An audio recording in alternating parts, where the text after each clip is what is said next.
Bruce, you must have something really good too. Of course I do. It's Bruce Danielson, and I guess I'm here to entertain you too. Well, we'll call this informational meeting to order. Thank you everyone for being here. We will start out with City Council open discussion. Anyone? Councilor Staley. Oh, I'll let Councilor Erickson go first. I'm sorry, I didn't. Sure, I'll go first. Councilor Erickson.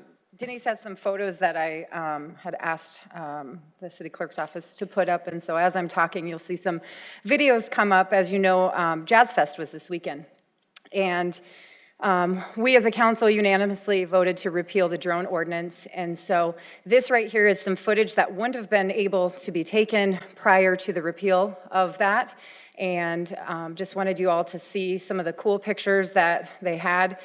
Frank Regas from Ascending Innovations, whom you all met during our time, took these videos. He worked with law enforcement, he worked with the event, he worked with traffic control and the FAA to ensure that he was abiding by the rules for this. And so I just wanted to share as a council some of these really incredible photos. He's also done some work with, as well as other drone pilots have done some work with the recent flooding.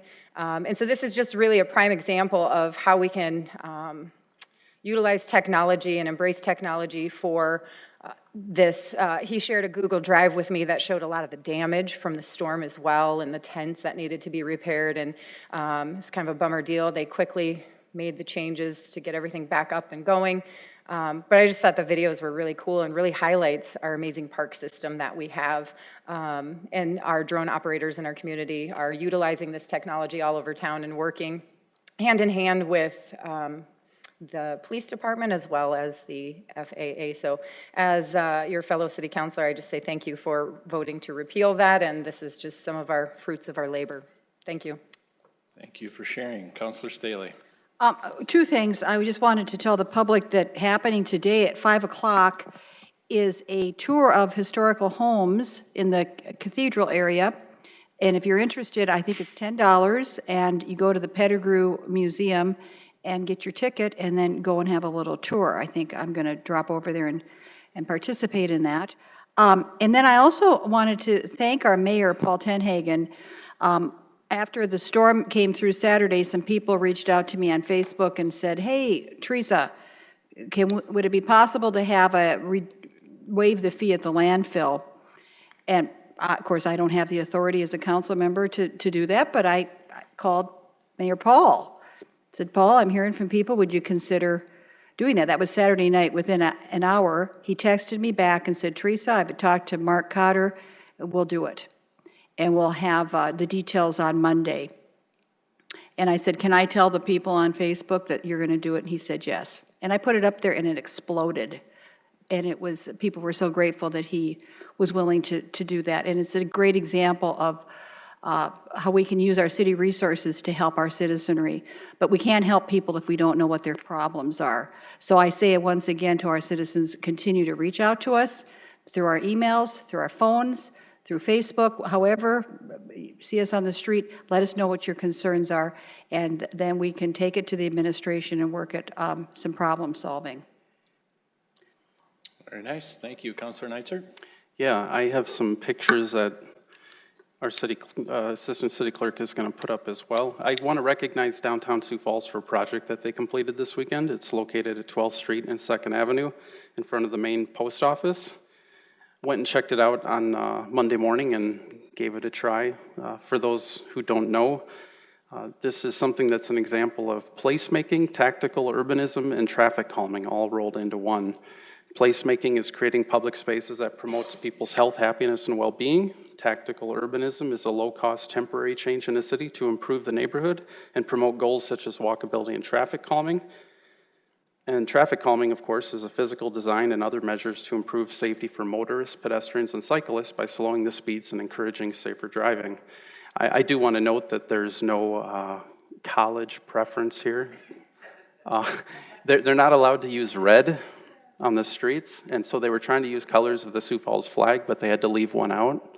So you get the white, yellow, and so there's no implied preference. So It was completed by a crew of volunteers from downtown Sioux Falls through a grant that they received from AARP. No cost to the city. I want to thank the city for allowing them to do this because this is the public right-of-way. It's a colored crosswalk. It creates visual cues for drivers to be aware and slow down for pedestrians. A camera is going to monitor the speeds and how pedestrians interact so we can see if it makes a difference over time. So really for a modest investment and a little bit of work over a morning, an intersection is transformed and hopefully a positive result will come from it. And this has been done in other neighborhoods. It doesn't have to be done just in downtown. It can be done all over the city. The strong colors are alert drivers of the approaching crosswalk. And then you see the pylons. What they essentially have done is they've created temporary bump outs, and that has a couple of nice benefits. It shortens the distance that pedestrians have to cross. It also slows drivers down. It makes them turn slower. And then they're actually going to put in planters and some things to beautify inside of there on all four corners. So they're not done yet, so they're going to kind of pretty it up. This is just a great example of walkability, and this is the type of thing that I think we can be looking at. And the great thing is you can do it for very, very little cost before you invest in the major infrastructure. The Main Avenue Road Diet is an example where you can pilot something like this and find out how it works and if people like it before you make a permanent change that costs a lot of money.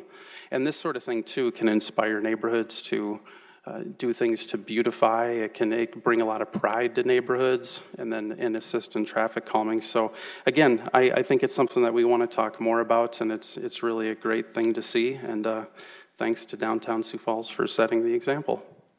Nice, thanks. Yes, thumbs up on the colors for sure. Councilor Kiley, were you up? Yes, yeah, and I agree with thumbs up on the colors as well. It was my pleasure to attend the groundbreaking for the first ever middle school in the southeast portion of Sioux Falls yesterday afternoon. So I congratulate the Sioux Falls School District on yet another groundbreaking, closely following that of the first ever high school up in the northeast corner of the city. But was especially pleasing is I'd had the opportunity to meet the family of Ben Rifle, who the school is named after. His grandchildren and other relatives attended, and they had the opportunity to speak. They gave a history of Ben, very interesting. If you get the opportunity, I would encourage you to look up Ben and see how he has served his state and his country. And the family repeatedly mentioned what an honor it was to have the school named after their grandfather. And when I had the chance to follow up and speak with them some more, I told them really it is our honor to be able to use their grandfather's name on one of our city schools. And so anyway, it was a nice event. And again, congratulations to the Sioux Falls School District. Thank you. Councilor Brecky? Yeah, I've got as I understand, open discussion. It's a time when we can discuss, not just announce things, but discuss. I've got a concern that I'd like to raise with the council, and I really want to clarify a request that I have made to appear before the City Council's Operations Committee. By way of brief update, Councilor Staley and I are working on an electronics devices ordinance. I have a proposed draft of that ordinance, which if passed, or some form of it is passed, will need to be implemented through the city's operations manual. And so I'd like to have a face-to-face discussion with the operations committee, not only about the proposed ordinance to get any feedback from the operations committee on the proposed ordinance, but also there's various choices as to how it would be implemented. And so before I bring it forward for first read, I am asking the Operations Committee to schedule me so that I can have this discussion with them before a first reading. Now, I've been advised by Councilmember Neitzert that my request to be brought before to bring this before the Operations Committee is being denied after consulting with various council members whom I don't know who that is, and that's why I'm bringing it up at this meeting. I don't know if it's just the council members that are on the Operations Committee or if it's the rest of the council members as well. But I will tell you, I believe that council members Staley and I, have a right to appear as city councilors before a city council standing committee. I think it's just a matter of asking for scheduling of that issue before the Operations Committee because it is clearly an operations issue. So what I am doing right here and right now is I am saying I am demanding that I be allowed to appear before the Operations Committee. I realize that that will create an open meeting situation, because if I'm presenting in front of the Operations Committee of 4, that it will need to be an open meeting, which it should be anyway. And so by making this request, I'm requesting twofold. Number one, that I be allowed to appear before the committee. Number two, that it be noticed and held not in the basement of the Carnegie anymore, but up in this room, and that it be made open to the public.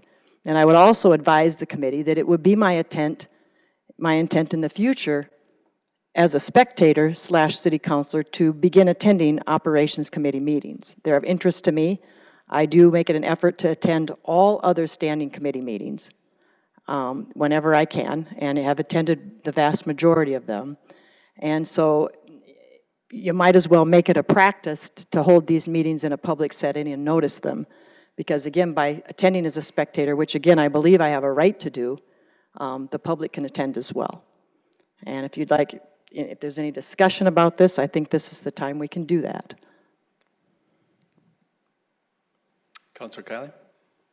Just a point of order. Actually, we cannot discuss that item here. You can bring it up and you can make your request or make your demands, but we as a council are not able to get into an open discussion or a debate on a particular topic that has not been noticed. Even though it does state on the agenda open discussion, we are limited to the ability of having any sort of a debate that's not been properly and publicly noticed. But I think you have made your point clear, Councilor. Thank you. Councilor Starr? Well, I guess I'm, being a member of the Operations Committee, I guess I'm interested in knowing what it takes to request something to be considered by the committee. Is it just the chair's discretion of the committee to decide what goes on the agenda? I hadn't heard about one way or the other whether this request was made.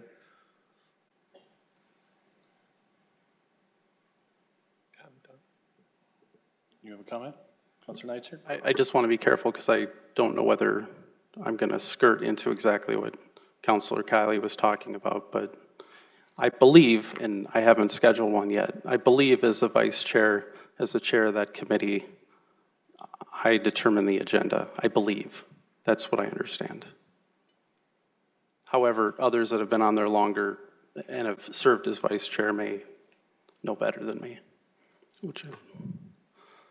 As far as last year, I think when I chaired it, I think we took input on what we wanted on it and went forward, but I don't know that anybody, Councilor Erickson? That's all committees are, whoever chairs the committee. So if you're the chair of public services, you determine the agenda. If it's finance, audit, whatever it is, it's whoever that chair is determines the agenda.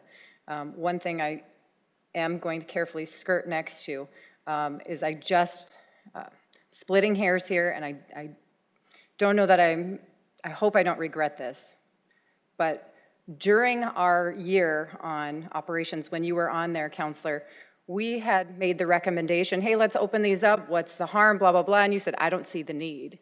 And so I don't want to call you out publicly. However, there was a moment where we all had the discussion of saying, hey, let's just open these up, and you deliberately said, I don't see the need. And so I'm a little frustrated that you're putting it on everyone else when you were a part of that process and you yourself put the stamp on it saying, it's not a big deal, it's just operations, it's not a big deal.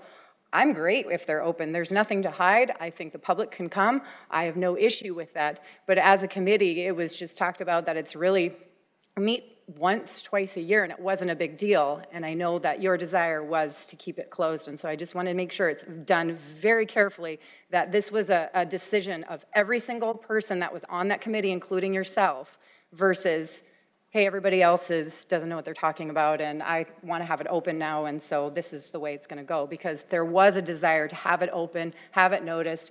It's not standing, the operations committee for the public, so you're aware, it's not a standing meeting, it's a meet as needed. It generally is a doodle survey of whenever we all work, most of us work. So when can you meet? When are you able to go? And the time changes as well. It's not a standing committee at 4:30 on a Tuesday, like Public Services and Finance, the third Tuesday, whatever. It's always changing based on that. And so I want to be really careful to make sure that while, yes, the public is welcome to come, if that's what the committee decides to do, those meetings are going to change because they're so infrequent. We just don't meet that often. There's just really nothing that comes forward that frequently. And so we just want to be mindful that we're all able to make it to those meetings. I know I missed the last one because I had a project I was working on and not able to come, but I think they're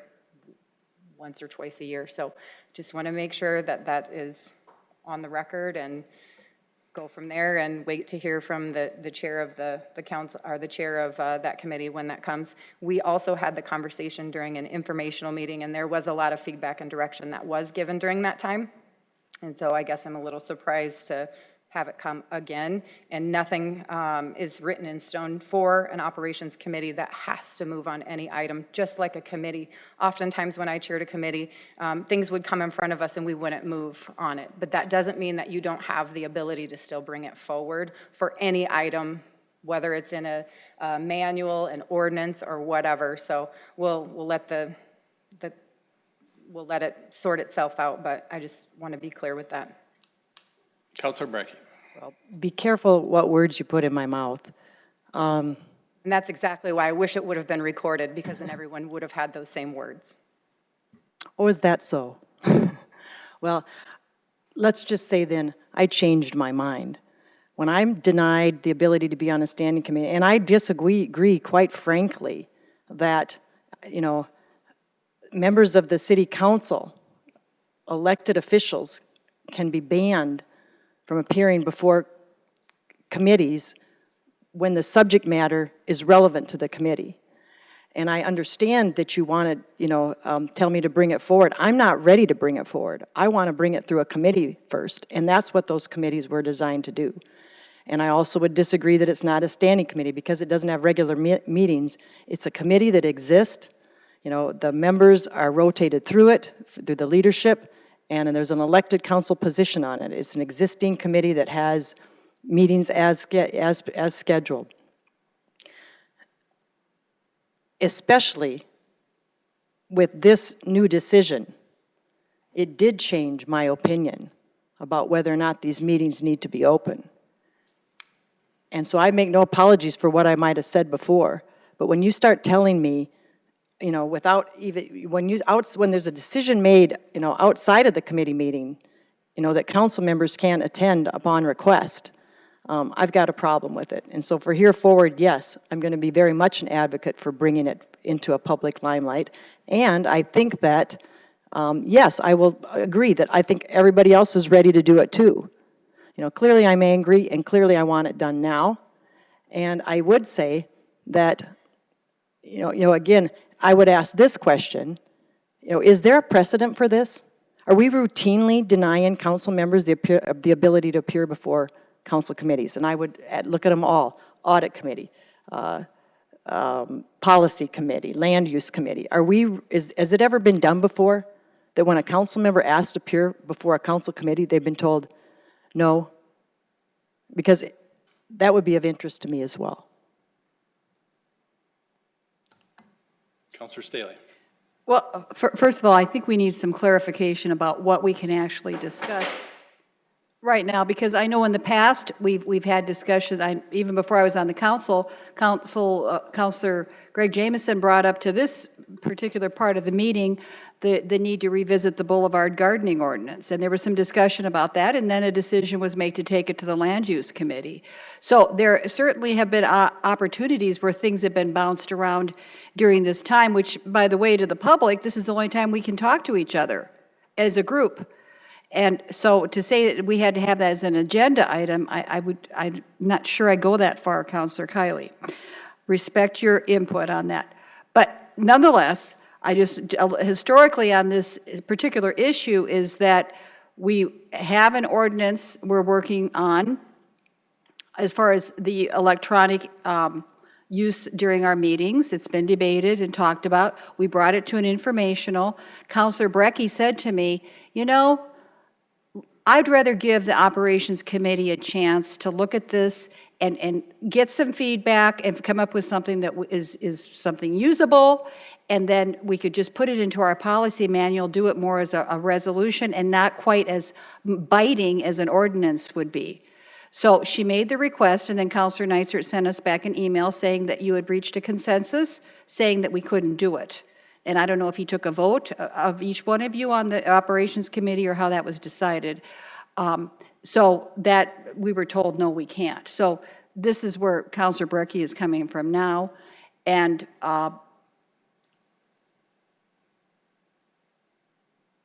I would still like to see the opportunity to have the committee discuss this. Else, Councilor Kiley. I'd like to ask Mr. Tom Greco to come forward and not to go into the topic that Councilor Brecky brought up, but just what is the policy and what are the regulations that we should follow in open discussion. And as you're coming forward, I'll state it's always been my impression that while we can bring up points that we would like to present to the council, we cannot as a council enter into open debate on the discussion at that, or on that topic item at that point in time. Could you give us some clarification, please? I don't think I am the best person to provide clarification on that. I mean, generally you want an item agended, but as was noted earlier, it's called open discussion, so it may be best to maybe place this on a future meeting. Sure, we can look further. Thank you. Thank you. And if I may, are we talking about, Tom?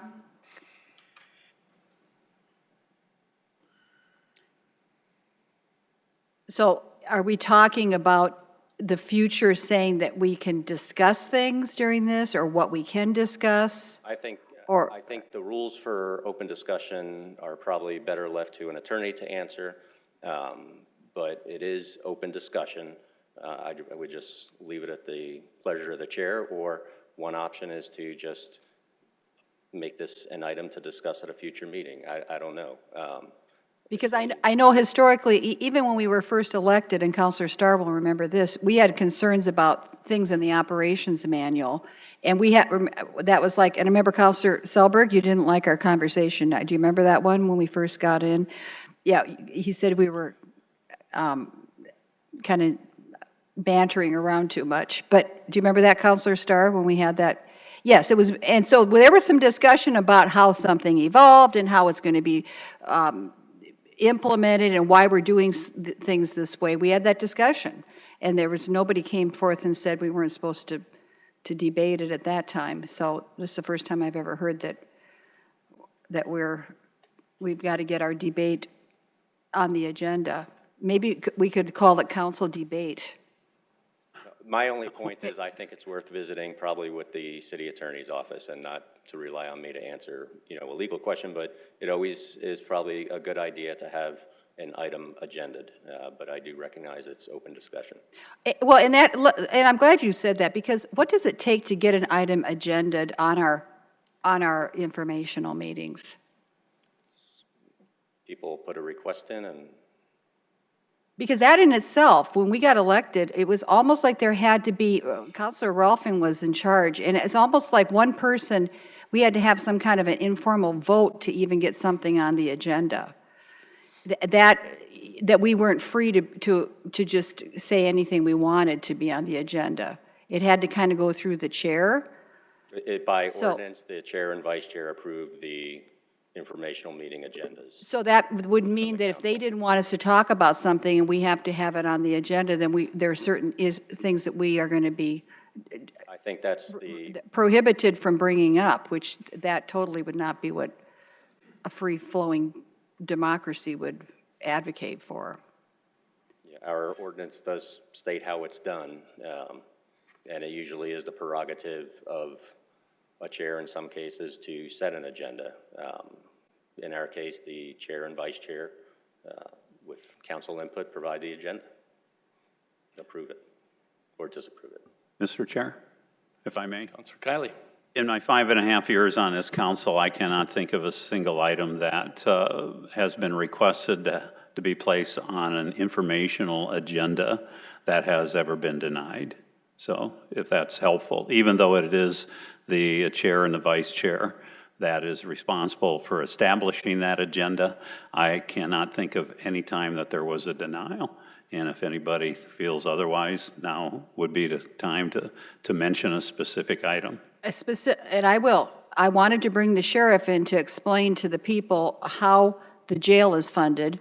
Counselor Ralphing did not want that to happen because he was concerned then the sheriff's department was going to, if we can go back and watch the dialogue, but that they were going to try to grab for some of the sales tax money.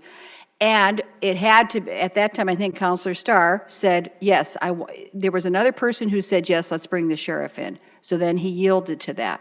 But it was my impression at that time that just me requesting that, and I said it at open discussion, was not going to be, he wasn't going to respect that. But we did have it happen, so maybe, Counselor Kiley, I'm being ultra-sensitive, and that will never happen, that our request will be denied. I hope that's...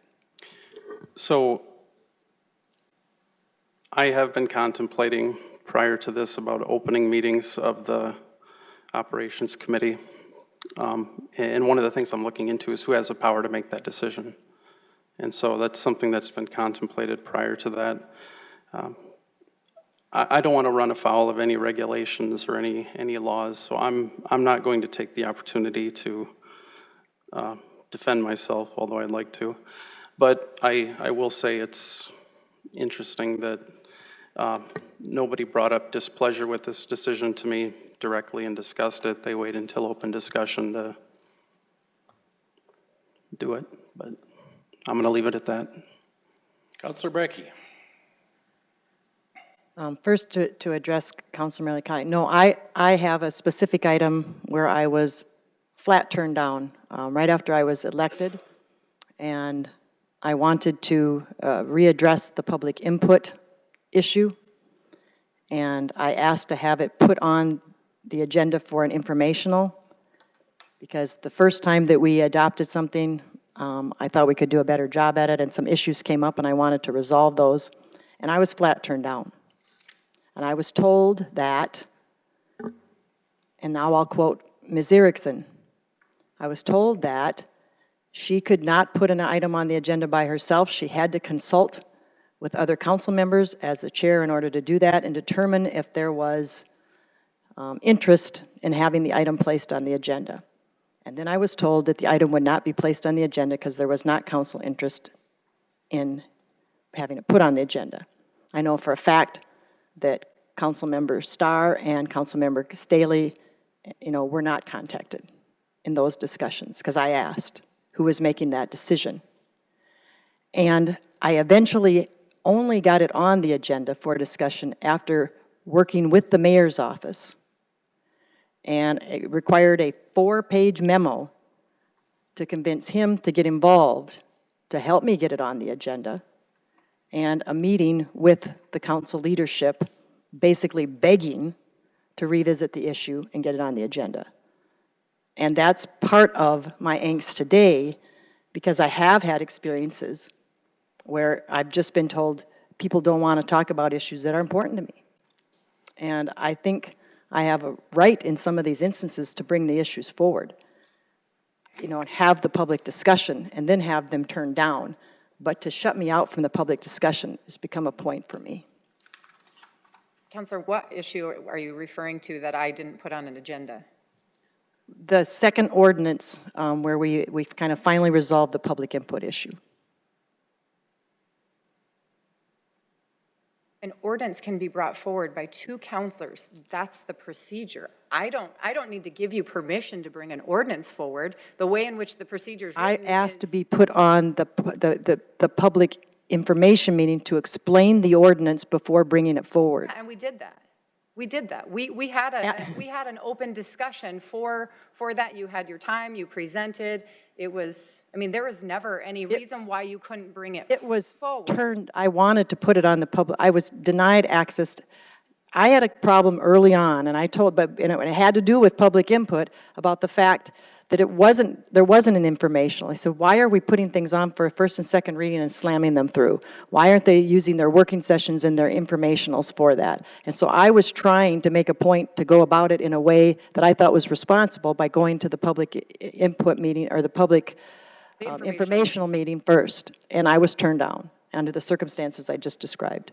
And you were not turned down because we had that meeting and we had it come forward. And so the opportunity was there for you to bring it forward. I don't want to split hairs here, but every person can bring it forward either by 2 counselors. You can choose to just bring it straight to the agenda. You can go through public services. You can choose an informational and get it on. I will tell you, when you are in the vice chair and chair, it is scheduling with Tom and his department. There are things from the administration that comes forward, and it's a balance of time. Today we don't have another meeting, so we have the time to discuss.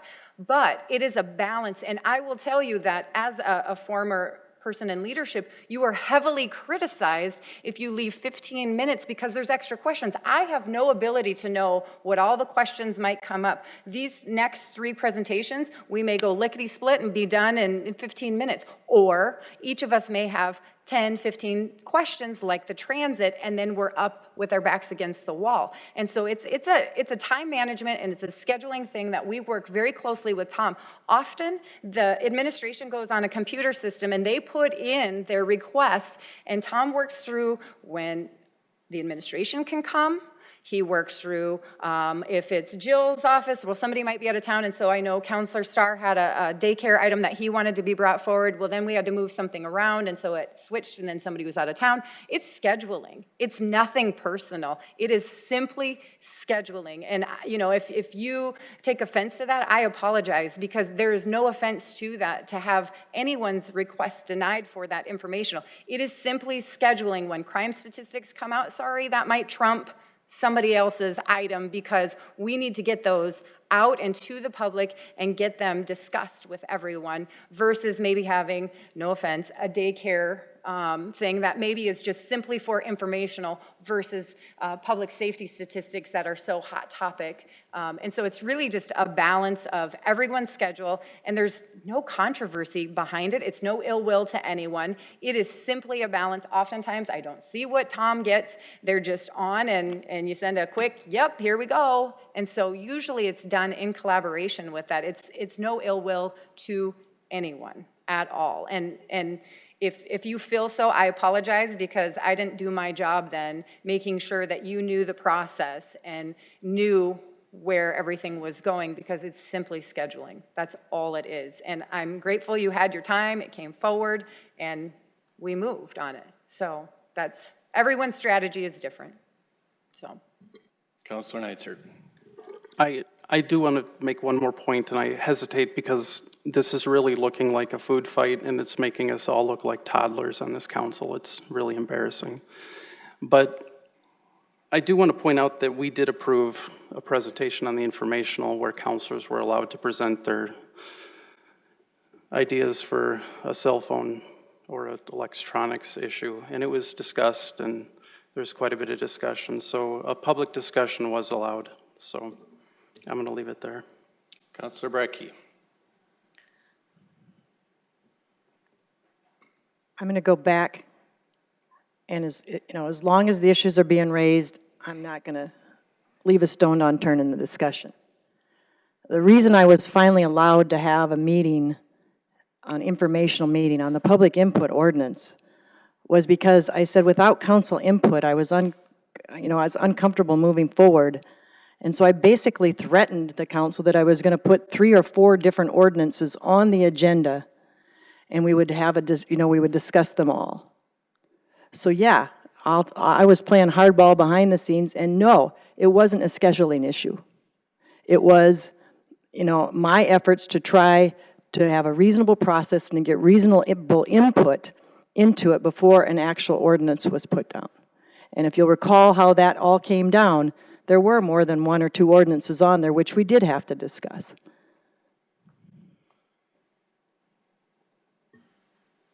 Anybody else? Councilor Staley. And let me also say that having discussions about things we disagree with is not calling it a food fight is, what that's saying is that we all need to just shut up and just swallow it. And it's okay to discuss things. That's to me, what seems to be wrong with this group is that we don't talk about things. And there's not a dialogue happening. And I think the citizens want us to talk about things. They want us to do it in the open. And we were trying to continue the discussion about the cell phone ban and allow the Operations Committee, as I said before, to have an opportunity to put this into our manual, to find something that's going to fix the problem. And we were denied that. And so now when we want to talk about it, we're being accused of having a food fight. So we're just stating concerns, trying to talk respectfully, and hopefully we're going to be able to resolve this thing moving forward. But I also want to say that I'm glad we've clarified now for the future councils that to get something on the agenda, we're able to do that for the informational. That's something, a right that we all have. And it's not top-heavy of two people just determining how things play out for the whole group of 8, because we're all equal here. Anybody else? Councilor Kiley. Well, just to clarify, I believe what I heard was that it's still up to the chair and the vice chair to establish the informational, but you are free to make that request. That's what I heard. When I heard you say no one's ever been denied a request. I said, to my knowledge, I wasn't aware of a situation, and I asked for specifics.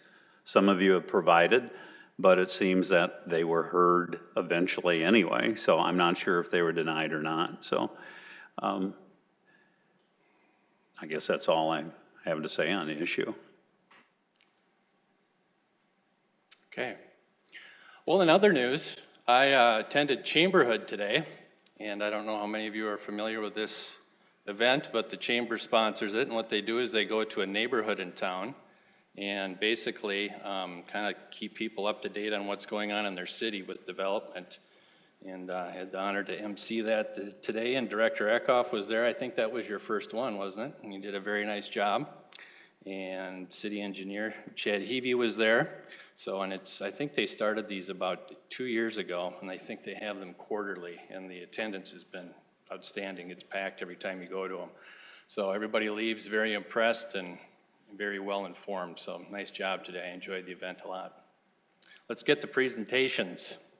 Our first one will be by Director Pritchett with this month's monthly financials.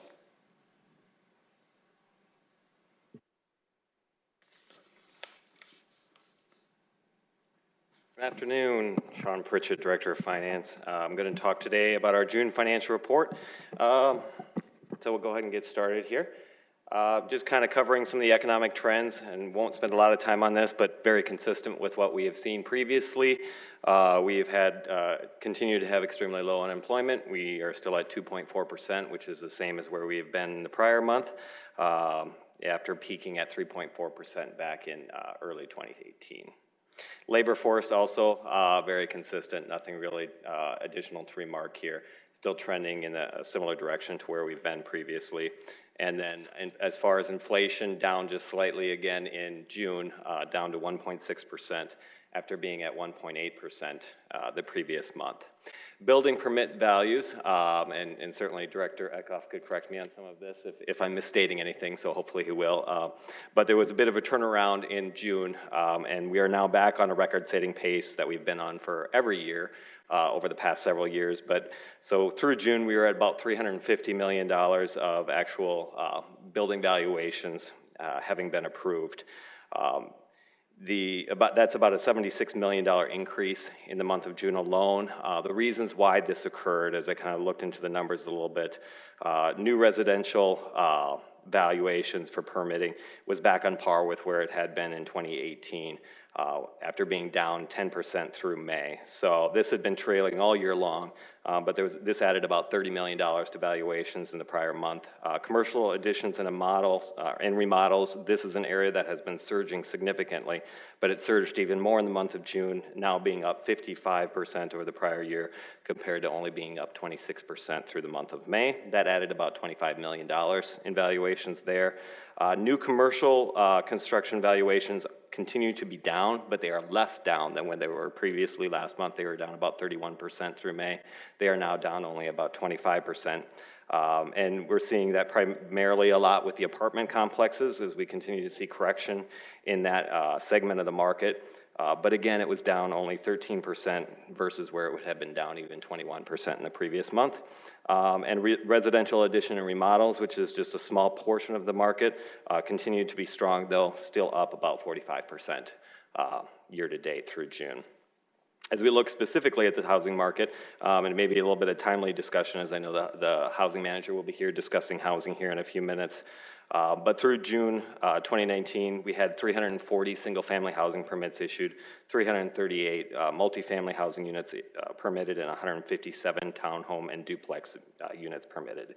Now, we are still down in all categories in comparison to last year, but as I talked about in the previous slide, we are seeing that correcting itself here in the current month of June, which is a positive trend. Single-family units, there was 93 permitted in the month of June alone, so about a little over 25% of the entire year was permitted just in the last month. So they were previously down about 19%, and now they're only down about 6.3%. So same thing, pretty much the standard with the townhome and duplexes and multifamily as well. Multifamily is down the most significantly. It had been down 26%, but now it's only down about 18%.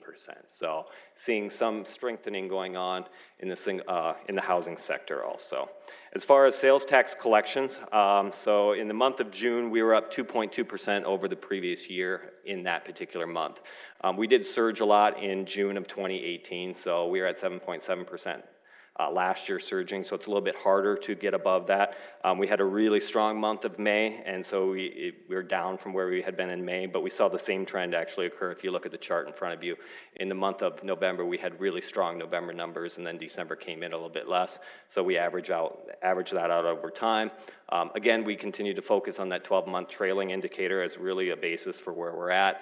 That did dip just slightly, but it's still strong at 4.8%. And the other thing I would note is year to date for our sales taxes, we are up 5.6% for the first half of the year versus the first half of last year. Entertainment tax collections, which tend to be more variable as we've discussed in the past, continued to surge. We were up 11.5% in June over the same month the prior year. That followed a similar figure in the month of May. So the trailing 12-month indicator for this is now up to 6.6%, up from 5.3% the prior month. So we continue to see this particular revenue source upticking year to date. For entertainment sales taxes for the first 6 months of this year, we are up about 7.7%. So again, we're seeing some strong activity there, and we'll continue to monitor that going forward. The other thing, just quickly, that's 8 straight months of growth in the entertainment tax, which we haven't seen. If you look in the last 3 years, we haven't had 8 straight months, so we're seeing some good trending there. As far as the general fund and where our revenues have been landing to date, they're right on par with where our expectations had been. If you look at last year, through June, our revenues were about 52% collected on expectations, and we're exactly in the same place for this year. We're right at 52%, so very consistent there. Sales taxes, again, are coming in a little bit higher than originally projected. Property taxes seem to be right on par. Licenses and permits and charges, some of those smaller minor items are a little bit behind where they had been in the previous years, but nothing that's significant or would cause any concern at this point. And then finally, on the expenditure side, we are about 42% expended, having about 50% through the year. This is very consistent with the prior year. We were at 44% In 2018, we were at 42% in 2017. So we're right on target with where we've been. We'll have a lot more spending typically in that second half of the year, particularly in those months of July, August, September, as we get construction and repairs and maintenance ongoing. And then, of course, depending on the what we'll have for those expenses coming in November and December, we'll have some impact there. We monitor each of the individual departments. Most are in good shape. Highways and streets continues to trend up. They're at 53% expended compared to 41% just 2 years ago. So we are seeing an uptick there, in our snow removal budget, as I've stated several times over the last several months, is 91% expended. So we expect a provisional supplemental appropriation to be coming forward later in the year. I'm going to pivot a little bit here to talk a little bit about municipal debt review. So this is the time of year, now that most of the other communities have closed out their books, that we get an opportunity to see where we sit relative to other communities, some of our peers. And so we finally have gotten that data in from our finance consultant who handles some of our bond issues, and was able to provide some information to you in regard to this. It's also timely in respect that you're going to be reviewing the capital program and also reviewing the budget forthcoming here in the next month. So just thought it would be a good timely topic. I won't spend too much time on it, but I thought it would be good information for you to see. As far as our outstanding debts, so this comes from page 17 of your current financial report for the month of June. This shows our debt as of the end of June. You can see that about 57% or 58% of that debt is in general government category. So those are the debt that are being repaid from the general government funds. So that'd be your sales and use tax fund as well as your storm drainage. And that is about 174 million, and then 128 million currently from the enterprise funds, so water reclamation, and public parking, for a total of about $302 million of debt outstanding currently. These figures are those that I alluded to previously. So one of the best ways we have to compare ourselves to other communities, it's hard to aggregate total debt versus another community because we have different populations. Clearly, Des Moines is a much larger community than we are, but we do include them in our peer group just based on size, but also in terms of scope of services provided. So as you can see, Sioux Falls is on the far right there. Our per capita debt as the end of 2018 was $1,731. So $1,731 of debt per person in Sioux Falls based on a population of about 187,200. That our closest peer would be the city of Madison, Wisconsin, and they have $2,714, so about a differential of about 1,000. So if you think of that in terms of the amount of debt, every $100 of that difference between the two, every $100 equals about $19 million of debt. So you're talking at about $180, $190 million difference in debt if you were to compare and make us both the same size cities in terms of where they at compared to us. So we have a group of Topeka, Des Moines, Grand Rapids, Omaha, and Madison are kind of in that $2,800, $2,900 per capita range. We've got Rapid City, Sioux City, and Rochester, which are in that $3,300 to $3,500 range. And then you have your two outliers, Lincoln, Nebraska, with about $4,400 in total debt, and then Fargo, which is at about $6,300. So they have per capita about 3.5 times the amount of debt that we have here in the city of Sioux Falls. So we're in a pretty envious position. I know you've seen some of these before, but did want to provide those updates to you. Another piece of this is if you look at our per capita debt, a little bit on the historical side and how you would project out our current debt outstanding. So you can see in 2010, 2012, we upticked to about 2,500, down to where we are at in 2018, bringing it down to 1,700, and then it continues to peel off as the years go by. This assumes no additional debt taken out. It's just repayment of the existing amortization as paid. So we're chewing away at about $25 million of principal repayment on an annualized basis. So you can see how quickly, with those shorter term repayments, we've been able to kind of chop down on that debt over time. If you layer that on top of that, we've talked a lot about the water reclamation facilities. So what does that look like if you add that to it? And what we found interesting here is you can kind of look, we don't borrow all $260 million at one time. We borrow it in pieces, and then as construction goes on. But the sound piece of this is you can see, we were at $1,700 in 2018, and that would put us, we peak again at 2022 at about $1,766. So actually not a material change from where we've been in the current or existing year, and still down from where we were several years ago. Also, as far as part of the capital program, we talk about a new bonding potential as related to certain facilities and public safety and the fire station and so forth. So what impact would that have? So we built in the capital program debt that had been programmed into that, and you can see where that adds to it as well. So we're adding a small portion onto the prospective per capita debt, but as you can see, we continue to see aggressive repayment on that and it coming down over time. Last thing I want to leave you with is kind of looking at this chart is how do we sit? So this is the same chart shrunk down so you can see where we sit next to all of the other communities.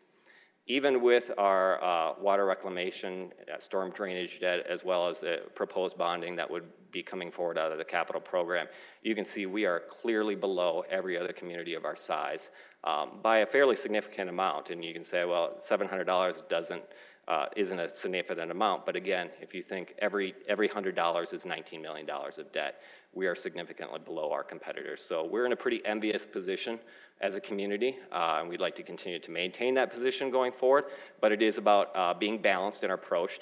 Debt is not necessarily a bad thing as long as it is in check and it is in balance. I refer back to the investment that the council made with the Lewis and Clark funding, and looking back at what a great decision and a great investment that was for our community, ensuring we have a viable water source many decades into the future. It's those type of investments that we need to continue making. But we just want to be able to maintain what our debt level looks like. The last one I'm going to show you is this, and this is a little bit different chart, so I'm going to just kind of explain it for a moment here. The blue bars are the amount of revenue we expect coming into the sales and use tax fund. So that is not the debt, that is the amount of revenue, so that anticipates the growth potential that we expect for those funds over the next 20 years. And then off to the upper left corner, you kind of see when, if repaid according to their current repayment status, what years we retire different bond issues that we currently have. So you can see as they start to roll off there. The lines that we have there across, the percentages, that says what percentage of our sales and use tax fund are we dedicating to repayment of debt. And just internally, we've talked a lot about it. How do we keep this in that kind of 25 to 26% range? Certainly, we have been higher than that. If we were to show you prior years to this, we would have been in the 30, 32, 35% range. In 2018, we were at 26%, down from 2016. And you can see even with the proposed repayments of the additional debt services, we're still right in line with where our expectations and comfort level is in terms of the debt of the city. A very balanced approach. We maintain a lot of cash flow and cash within our sales and use tax that we can dedicate to pay for investments in cash. So, and then as you can also see that 2 times debt service coverage in terms of our comfort level, you can see that that continues and can continue to expand over time.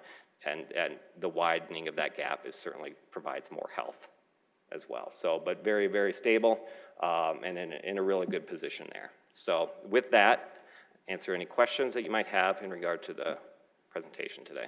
Thank you, Director. We have questions? I'm sorry, Councilor Erickson? Thank you. Thank you, Sean, and thanks for sending this out early last week. I know it was a hurry to get it out and get everything in place, and so I appreciate you getting that out so we could take a look at it over the weekend. My question is in regards to slide 16 on page 8. When we talk about the add new sales tax bond debt per capita, what figure did you use on there? I know that we have been talking about a number with Chief Goodroad and Burns, but the number has been kind of a 20 to 30 million. So I'm curious what number you put in for that new bond payment. We utilized what was in the capital program, so we built a certain amount into the capital program in regard to that. Now, we are looking at some opportunities on whether we can refund the quality of life bonds as well as part of this process. And so that portion is yet to be kind of completely factored in, but that's going to provide some savings as well and make some sense depending on where the interest rates are at that time. But we based it off of the capital program. So there's a little swag in there, but it was based on, you know, that contemplation of that $20 to $30 million for the public safety facility, potentially up to another $3.5 million and so forth for fire and others. Yeah. So okay, thank you. Appreciate it. Councilor Staley. Sean, let's go to slide 15. Please. So on 2022, it looks like almost half of our debt is going to be dealing with the waste treatment facility. And keep in mind, they do have some existing debt as well, so some of that is factored into the blue bar But also. the green indicates what will be paid out of our sewer bills. Correct. So almost half of our debt will be coming out of the citizens' sewer bills to pay back. No, nothing to do with second penny, right? Correct. That was factored into the ordinance that the council passed in regard Right, to and I the tried to put the increases. second penny in there as some protective measures for the citizens. But when we talk about per capita, how many citizens are you figuring in 2022? What are you basing that on? We projected outward from our current estimate, which we had 187,200. We utilized a 2% increase growth in Sioux Falls, which has been our 10-year average for growth of the community. So that's what we utilize as a factor. In fact, we've actually grown faster over the last 5 years at about 2.45%, something like that. So we actually used the more conservative figure there. And I said this throughout this wastewater treatment thing, just like I talked about the parking ramp concerns I had, which I did. And I had the same concerns with this thing adding up. And my concern is that we got a 2020 census coming up. Then we're really going to have some solid figures about where we're at.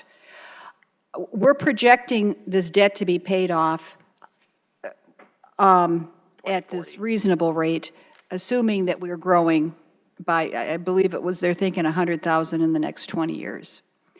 My concern has been, and will continue to be, what's going to happen to our citizens' sewer bill if we don't grow that much? Because somebody's going to have to pay that debt off, right?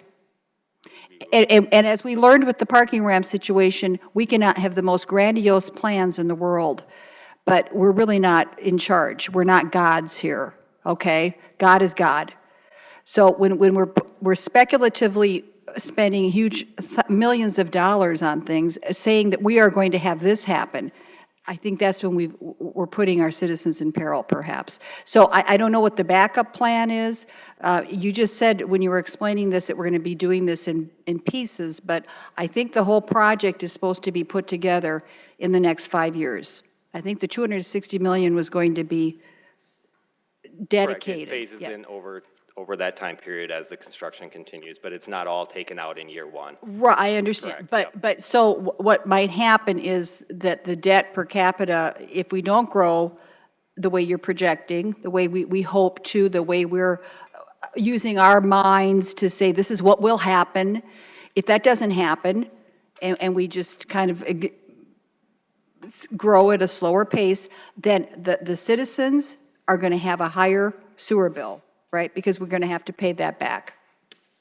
The current ordinance was put in place based on the information that we have for the growth of the community, which is very conservative and consistent over many decades over time. So I appreciate, respectfully, I appreciate the concerns that you have, but I feel like this conversation was had at the time the ordinance was passed, as well as when these were brought forward. So I'm providing this information more as so for educational, so we know where we sit going forward. But a lot of this information was shared at that time too. No, I understand, I'm going to continue to talk to the citizens about the assurances the city's giving. I mean, I think it's called accountability, that we say, well, we're putting you into this situation, and we guarantee that you're never going to be put into peril. Because again, when we look at that graph, all the part in green is coming out of their sewer bills to pay. So it doesn't matter how much our sales tax is growing, how robust our economy is, if we haven't grown our population, then we're going to put that whole debt on the backs of mom and dad down the street, who are flushing their toilets and using their water, and they're going to have to pay for that debt. And again, I'd reiterate, we used very conservative approaches to projecting that population growth. They went through various iterations of that and consistent with decades of growth. And I'd also, point out again, which you're aware of, but just for clarification, that we have a 5-year ordinance of not raising any charges on the water side, and the opportunity to potentially have that fund fully debt-free within the next 8 years or so. I mean, so that fund, You know, yes, there will be some additional on the water reclamation or the sewer side, but the water side definitely makes up for that in terms of not increasing anything on that side. Councilor Neitzer. First of all, in your business as well as my business, you can't see the future. All you can do is make the best decision you can with the information you have at the time. I can't guarantee what's going to happen in 10 years. The capital surplus, I think we have 553,000 Correct. left. Do you have any plans for that? Because if you don't, We I do. anticipate, I'm sorry, I didn't mean I'm to sorry, interrupt you. I have ideas, but. I do anticipate in August, we're going to be bringing forward a supplemental request based on the flood damages for Parks and Rec, where some of that will be utilized. We're going to put forward the request for the 20% we believe will be our portion on the major capital improvements, with 80%, 85% to be reimbursed by FEMA.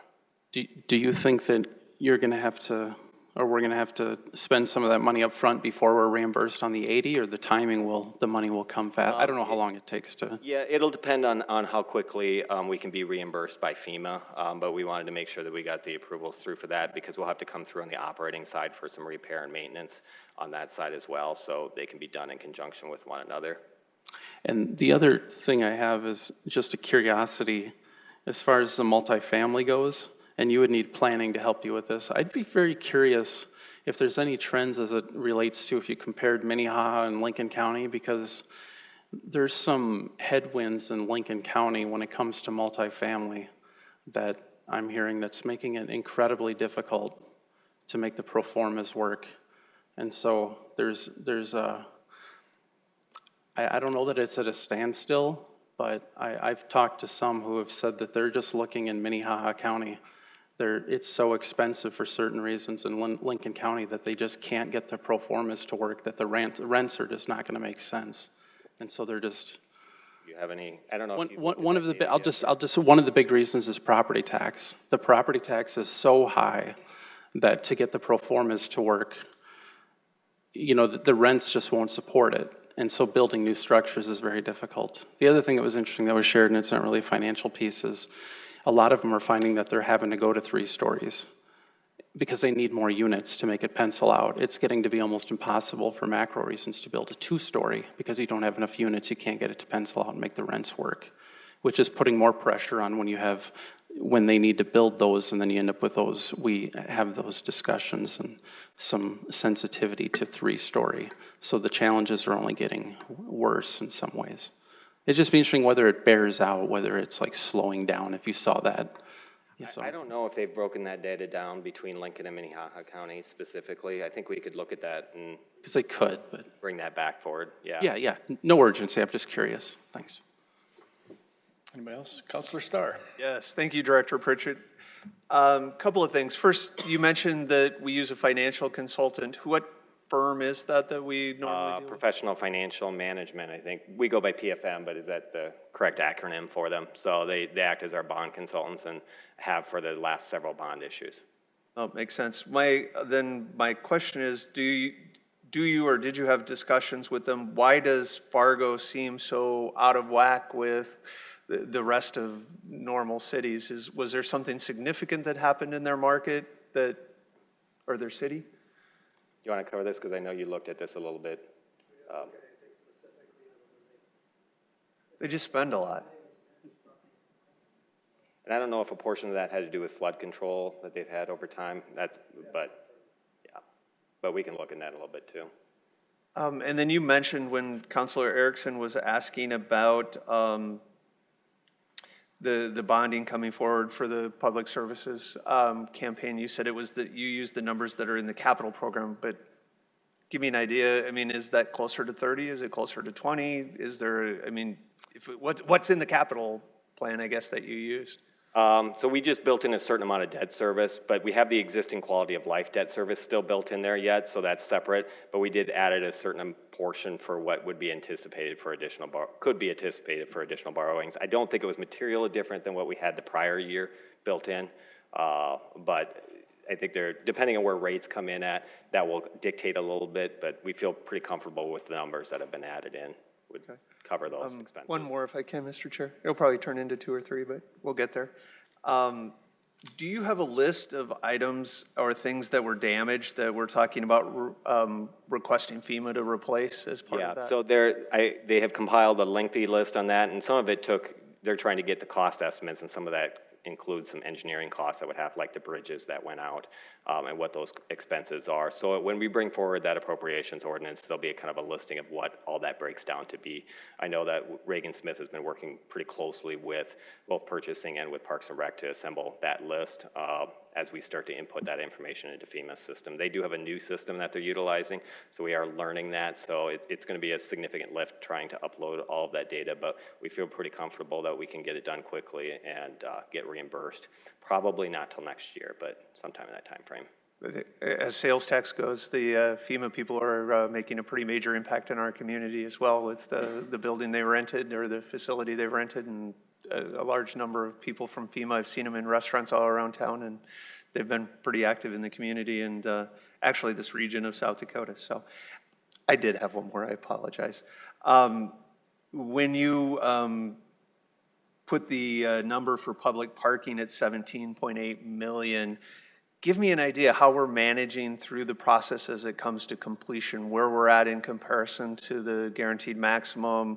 Do you foresee any change orders coming that we haven't done up to this point? Or give us kind of an idea financially where we're at while we're moving forward on this project. We're continuing to monitor that. So, I mean, the bond is set for that, so we're continuing to monitor how much is left in the reserve, or excuse me, not in the reserve, but in contingency, both on the owner's contingency and the project contingency and what we can utilize for that. There is a little bit of redesign that has to be done, not a significant amount, but little tweaks that need to be done, because if it needs to open for occupancy, closing off some elevator shafts and so forth that could be utilized in the future, but we need to ensure that they're safely not accessible to the public. That would allow it to reopen, but our focus is getting it open right now and continuing to work through what those eventual numbers would be, and I can't speak to what that is exactly.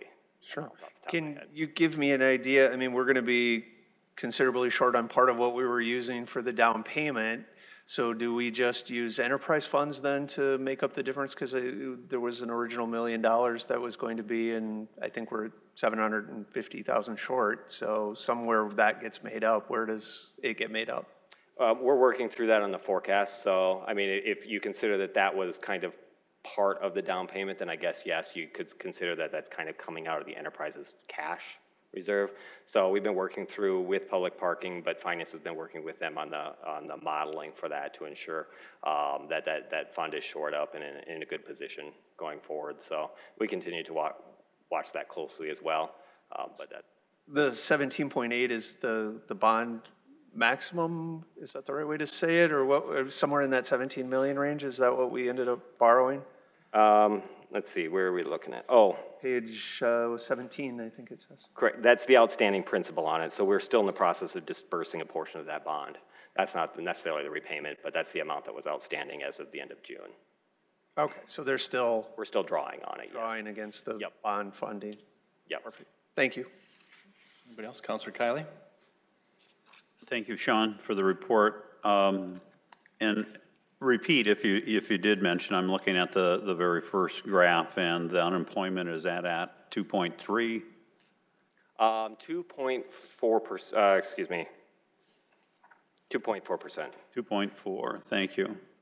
While it is good to see that our labor force is at least maintaining the same degree above employment over the since May of 2015, it looks like. Let me put my glasses on here. Yes, since May of 2015, we're roughly about 3,500 people above employment needs. While having a low, as I've said it before, while having a low unemployment, you like to see those numbers, but at the same time, it can be a double-edged sword in terms of attracting other businesses, because they're going to look at the available workforce. But it is good to see at least we're maintaining that, not by a lot, but by some. Also, I just want to say thank you for your management, and thanks to the previous director in your position too for his management and the team's management of our debt because I know back in 2014, when I first ran for the city council, that was a topic of discussion, not only in my southeast race, but with the mayoral race that was taking place then. And I do recall that at that time, we were close to the bottom on the per capita debt ratio. Only Rapid City was below us, and they were below us maybe by $48 or $50 or something. But I see now that there's a significant difference when you even compare Sioux Falls with Rapid City, that they're up significantly. If you would go back to the screen that adds the new water, rec, and storm drainage debt per capita, I believe that's slide 15, that even with, I mean, when we look at 2020, 2022, when it's the highest, we're still lower than what we were back at that point that I just referred to, 2014, when it was 2158. I certainly am not implying that I take any credit for that. I do credit our team, your team, and other directors for, as well as the mayor, for managing that debt. And obviously with something such as the water reclamation and storm drainage, that is just meeting some of the basic needs of our citizens and ensure that we are meeting that. I read an article recently that suggested that communities that have very little debt or zero debt, not only are they not meeting some of the quality of life related issues that people are looking for, but oftentimes those communities are not meeting just the basic needs of the community as well, too. So while you might think zero debt is good, I mean, it does at least show the community's commitment, in this case, the city's commitment of maintaining that quality of life and just the basic needs, being able to meet the basic needs of our citizens. So once again, thanks to you and your team for doing a good job of managing that. I appreciate that, and I'd give full credit to the team. They've done a great job over many years in providing a real balanced approach, and I appreciate your comment regarding to the debt, because you do need to continue to be making those long-term investments. One should be a little concerned if you're not borrowing anything at all, what you're leaving on the table that's not getting accomplished. Absolutely, it's always the next generation that's going to pay the price. Councilor Staley. Well, I guess I spend too much time listening to Dave Ramsey because I think less debt is better in personal lives and within our government. I've got a question that kind of, I think Councilor Starr was talking about this, but just simply put, when do we start paying back on the parking ramp? We are already in repayment on the parking ramp. Okay, and what, I know like with the event center, they say it goes, Tracy Turbeck used to say 9 to 10 million a year that we're paying back out of the second penny. What are you figuring our payment is going to be annually? It has the amortization schedule changes from year to year a little bit. I don't know if Tom has off the top of his head the amount that we're currently in repayment on that. You might be looking it up. You might have to give him a few moments there. What's that? 1.7 million in 2020. So 1.5 to 1.7 approximately on an annualized basis. So 1.7 million. 1.5 to 1.7, yeah. Okay, depending on the year. 1.5. And how long is that loan for?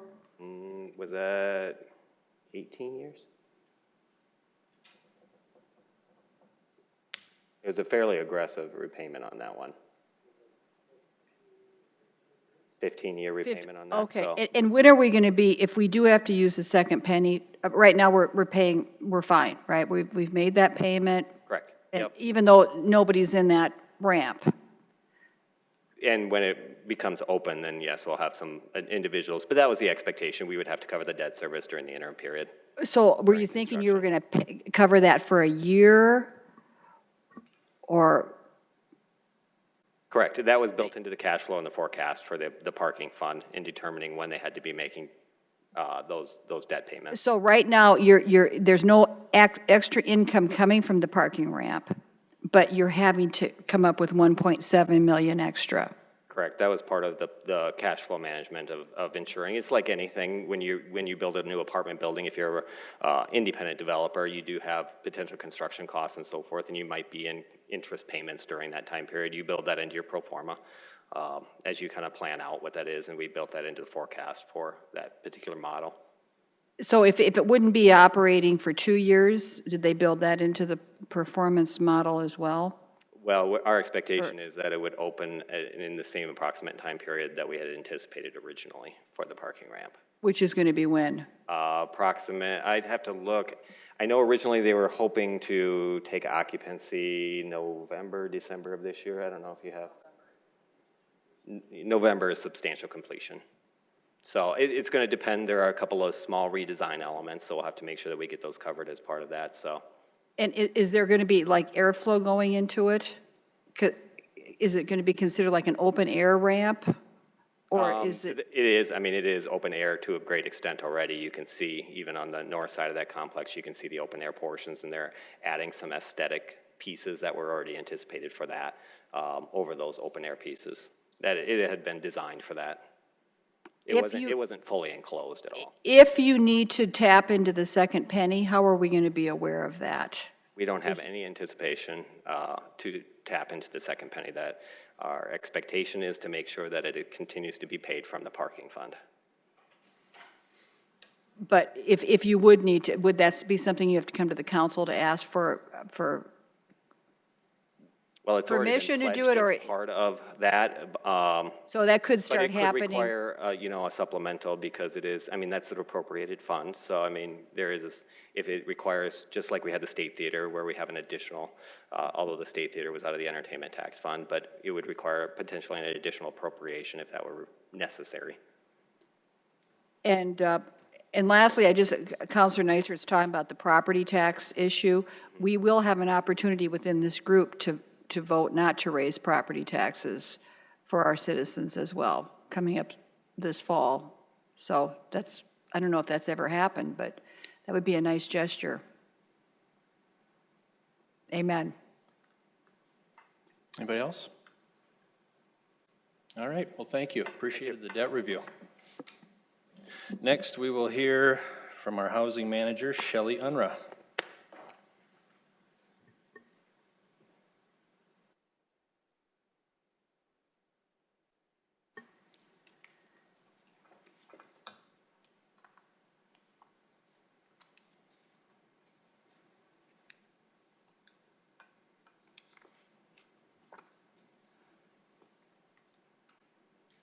Welcome. Thank you, council members, for the opportunity to come and talk to you about some plans that we've been working on for the housing division for the city of Sioux Falls.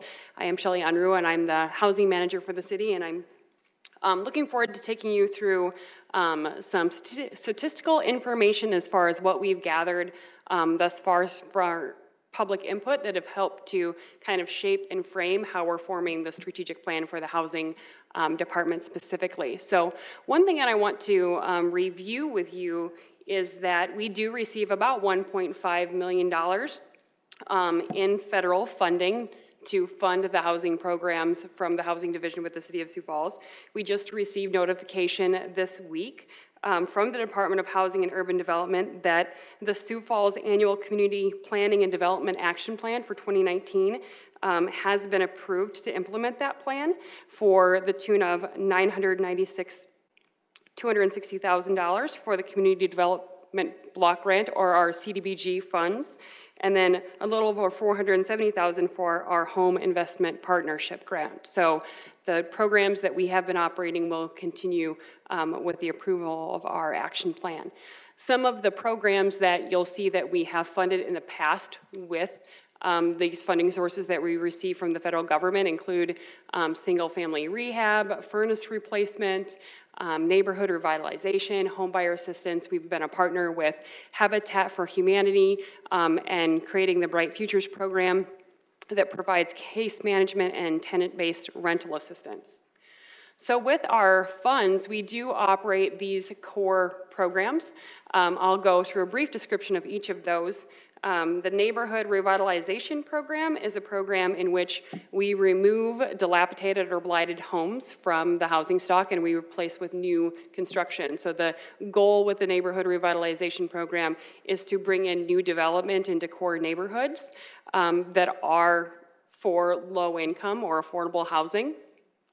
To encourage revitalization in that neighborhood. So when somebody sees their house next to the newest house on the block, it encourages them to do maintenance and upkeep on their own home and in the homes around it. So that's kind of the intention of the Neighborhood Revitalization Program. Single-family rehab program is of a similar nature as far as it does spur folks to invest in the maintenance of their home. This is a program for low-income individuals that can't maybe afford to invest in the maintenance of their home, so they can provide or they can apply to receive a no-interest deferred loan from our program to make those necessary improvements. Some of the things that people will utilize this program for is the replacement of a furnace, the replacement of an air conditioner, windows, doors, major structural parts of a home, as well as some parts that may not be structural but need replacement. The picture shows, for example, a bathroom remodel that we had done through our single-family rehab. The other program that we offer in similar fashion to single-family rehab is our rental rehab, where we also, again, with state funds, this is not a federally funded program in rental rehab, but with state funds, we work to rehabilitate rental properties. So property owners can apply for funding at a no-interest deferred loan to rehab rental properties. And then our emergency mobile home program is a grant program. So that's where people can apply for funds. It's a one-year forgivable grant where they can make improvements to their mobile home to make it sustainable housing long-term for that family. So want to talk a little bit about, because the next couple of slides are going to talk about some market analysis or trends for Sioux Falls. So I want to be clear and talk about what really is affordable housing. And when we define that with HUD, affordable is if they do not exceed 30% of a household's gross monthly income. So those costs include basic utilities, mortgage insurance, HOA fees, and property taxes. So if you're spending more than 30% of your household income on housing, you are cost burdened. If you're spending more than 50% of your household income on housing, then you're severely cost burdened. When we look at income thresholds and target housing for a family of four, what we consider to be low income, or 50 to 80% of LMI, would be those families that on an annual, for a family of four, that would be on an annual basis of $43,000 to $69,000 per year. A very low income for a family of four would be $26,000 to $43,000 per year, or 30 to 50% of area median income. And then extremely low would be those $26,000 per year, which would be below 30% of area median income. So looking at the market overview for Sioux Falls, the data that we're looking at here is from 2000 to 2017, so it's a 17-year window that we're looking at. The city of Sioux Falls has grown at an average rate of about 2.5%, according to this data. Home values increase faster than rents, so the median home value has increased 91%, so it's nearly doubled in value between 2000 and 2017. And then the median rent increase has increased about 50% for renters paying $250 or more a month. So what's interesting about that is, if you'll note on that slide, it talks about the median income increased by 20% for renters and 50% for homeowners. So this starts to give you a little bit of a picture.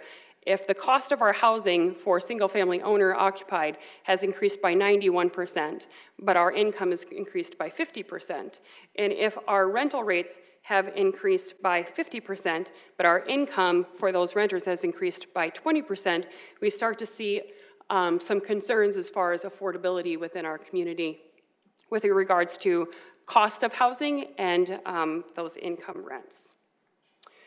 To articulate that a little bit further, 1 in 4 households of Sioux Falls are cost burdened.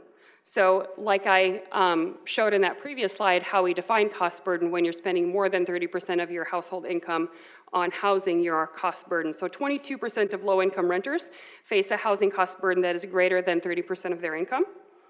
And 20% of low-income renters face a housing cost burden that is greater than 50% of their income. When we flip over to the ownership side, 24% of low-income owners face a housing cost burden greater than 30%, and 11% of low-income owners face housing cost burden that's greater than 50%.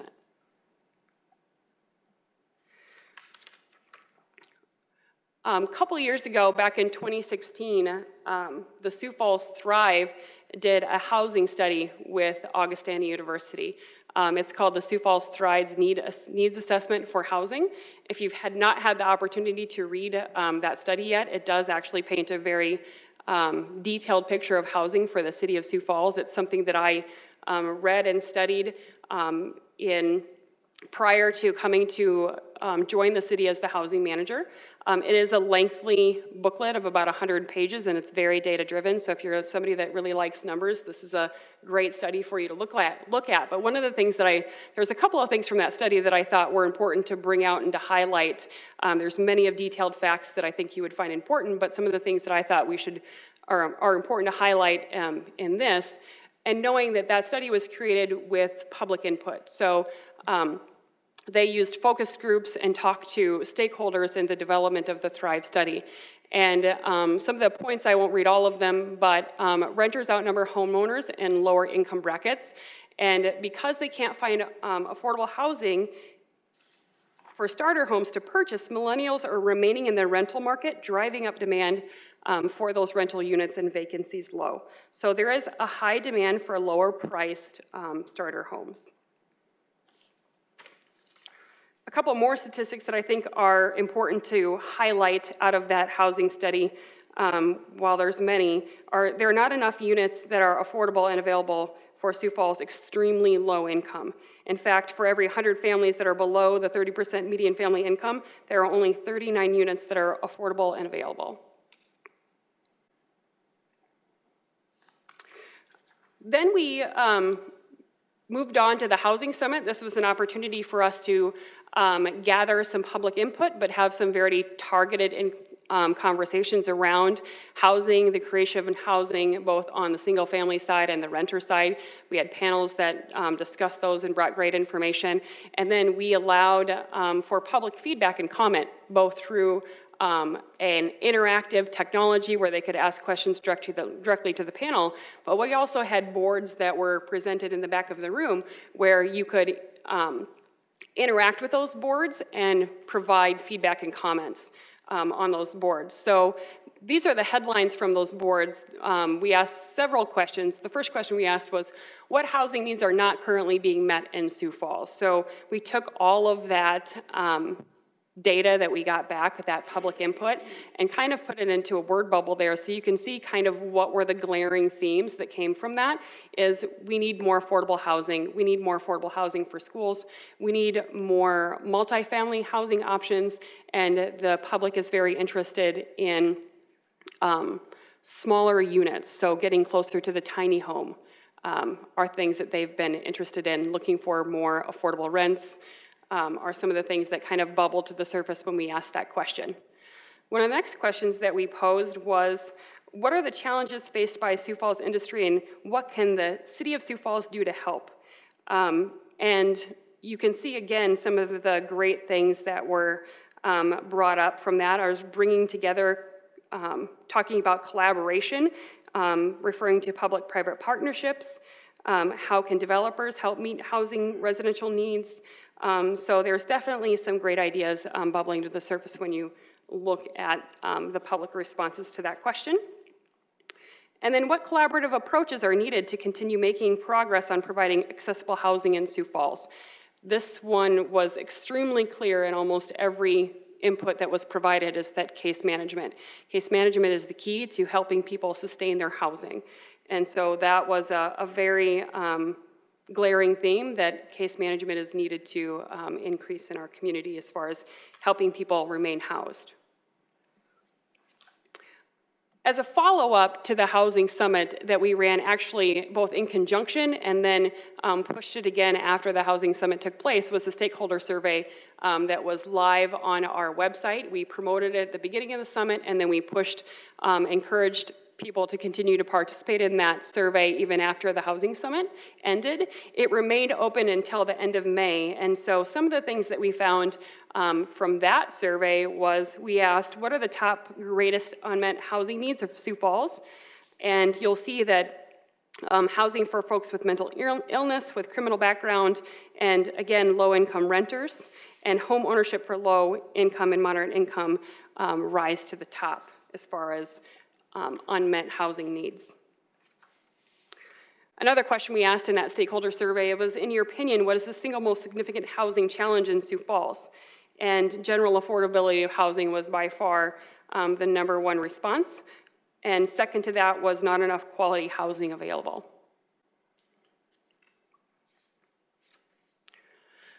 So we've then, based on some of that preliminary feedback that we've received through several public input channels that we've utilized, we're starting to shape and frame how we're going to accomplish our BHAGs. So just to reiterate or remind you what are our big, hairy, audacious goals for the housing department is establishing a housing clinic, creating 1,000 new dwelling units in 4 years by 2022, increasing the number of voluntary rental registries by 25% in the next 4 years, and establishing a housing trust fund with beginning revenue of $1 million. The establishing a housing trust fund or a housing fund is a new BHAG that was just added this year in response to some of that public input that we've received. And I'll talk a little bit more about that as we get to that slide. So first I want to talk about our goal of creating or rehabilitating 1,000 dwelling units by 2022. And I want to tie that to our budget for you a little bit for the upcoming year. So the first thing that I want to help is to describe what constitutes a unit. So when we're saying that we want to create 1,000 units in 4 years, what does that mean? Well, it means that we're going to either rebuild or preserve 1,000 units in the next 4 years. Because if we solely focus on the creation of new housing, then we're not looking at how many houses we're losing every year due to deterioration or blighted stock. So we also want to make sure that we're, as important as it is to create new housing, it's also important to preserve the existing housing stock that we do have.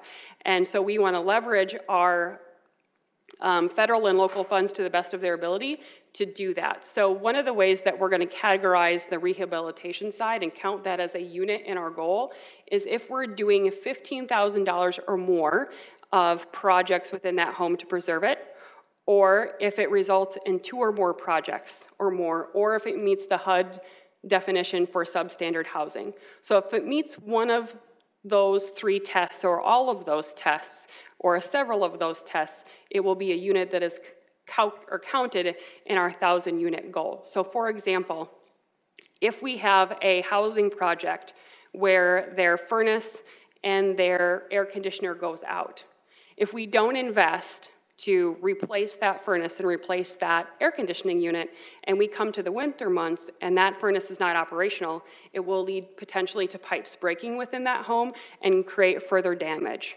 So to preserve that home, we're going to invest in replacing that furnace and replacing that air conditioner so that we're maintaining the long-term integrity of that home.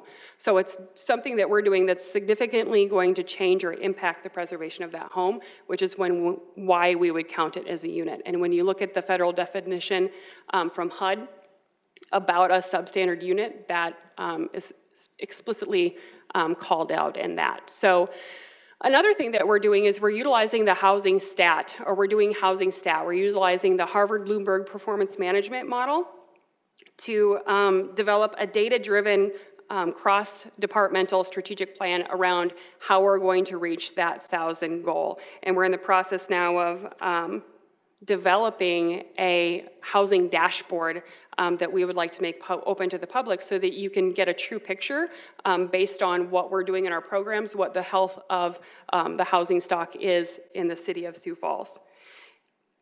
Some programmatic changes that we're making right now, currently within our program, is we're going to change a little bit in our neighborhood revitalization, the way we approach that program. Our prior approach has been that we would go in, we would remove dilapidated stock, and then we would build new in that area.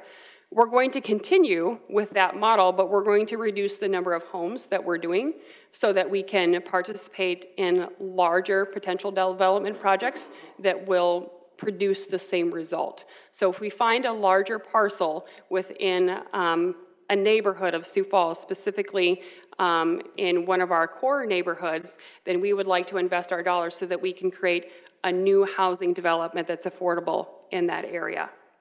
So we're going to allow our neighborhood revitalization program to be a little bit more nimble and flexible based on project availability for doing larger parcels rather than just going in and doing one home at a time. Another strategy that we're looking to change in our housing programs is with our mobile home program. One thing that we've often found, and this strategy actually came directly from two of my housing specialists. One in particular came up with the idea for this change, but they see every day going into the mobile homes that they're inspecting for those that apply for the funding from our program, that more often than not, we're investing more money than what that mobile home is worth. And in some cases, we have to turn it down because we can't really invest that kind of money based on the valuation of the home and the condition of the home is in. So what we're proposing to do, and the change that we're going to do, is rather than investing in the homes that don't have the mobile home that doesn't have the value and that is not necessarily habitable or maybe shouldn't be habitable for that family, we're going to invest in the family instead.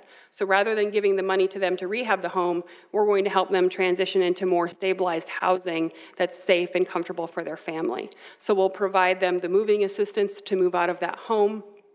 We'll help them get lined up with a program that will help them find and secure that housing. We'll provide down payment for that home if it's a rental unit, and we'll provide rental assistance and case management to help them transition from out of the mobile home and into the rental unit that they choose. This is the complete choice and discretion of the mobile home owner should they choose to take this option within our program. So we will be providing the option that rather than investing into the mobile home, that we'll invest into the people instead and help them move to more stabilized housing. This project was named TOM, so transition out of mobile home, by one of my housing specialists. It's something that we're very excited about and looking for the opportunity to provide families with a solution when they feel like there may not be a solution other than getting those grant funds. Some other strategies that we're looking into too is conversations with other organizations such as the Home Builders Association. Can we look at ways that we can maybe create some workforce training programs around, rather than tearing down a home through our neighborhood revitalization program, if we catch the home early enough, can we just rehab the home and then turn it back for sale? So those are some workforce training and opportunities that we're looking into as different strategies as well. Another goal of ours is to, and I'll step back really quickly and just say, the proposed budget for 2020, that $3.4 million. So what that dollar amount makes up is all of the funds, or the budget funds, for our single family rehab, our mobile home rehab, our rental rehab, and our neighborhood revitalization program. So when I'm talking about that $3.4 million, it's that budget for those 4 programs. So really what my goal here is to show you how we're utilizing our budget to reach our long-term goals that we have for our housing program. So just wanted to point that out for you. So this slide here talks about the housing clinic, where we're connecting citizens to housing resources to reduce evictions and stabilize housing. And this represents about $800,000 of our budget. So our budget is really kind of split into 2 different sections for housing. We have the creation or preservation of housing, and then we have housing services that we provide. So this is talking about housing services. So majority of this budget that budget number that I'm highlighting here is services that we fund for the community. For example, the Bishop Dudley House, we provide funding for them each year for their operations. That comes out of the providing services budget. Included in that is our support of the Bright Futures program for the operations and the tenant-based rental assistance. Those are just two of the housing services that we provide for under that budget. But one of the things that we're going to look to develop with that budget as well is the establishment of a housing clinic. So the housing clinic will be a resource for folks that they can go to. It will be a physical location with navigators and case managers where they can go to get support for housing services. The best way I think to describe how the housing clinic will operate and what its function will be is imagine that you're living in a rental unit now and you know that you're going to be evicted from your rental unit on Friday. So you need to find a new place for your family to go by Friday. You're a low-income family, and so you would probably qualify for some services. Knowing that you're going to qualify for some services, more than likely, your first step is going to be to call the Helpline Center. The Helpline Center will give you a list of organizations that provide those housing resources. Then you're going to have to call all of those housing resources. You're going to have to go to their location. You're going to have to fill out an application for every single one of them. And then you're going to have to find out whether or not you will be accepted by their program. All of this while you're trying to figure out where you're going to move, where you're going to take your kids, and you still have to work, and you still have to maintain life while you're trying to plan for where your next move will be. So this is a gap in services that exists in Sioux Falls. The fact that we have 32 wonderful organizations that provide housing services, and we have the information available where you can get that information, but a family in crisis that's facing an eviction, for them to call down 32 different organizations to find out whether or not they may qualify is a very challenging thing to expect them to do in that type of a crisis. Some people will be able to navigate that system, and obviously they have, because many of our programs are filled. The Bright Futures program is filled, but there are many that find that to be a very daunting task. So they won't make those calls, and they won't do those things or look for that support that could help them stabilize that housing by Friday.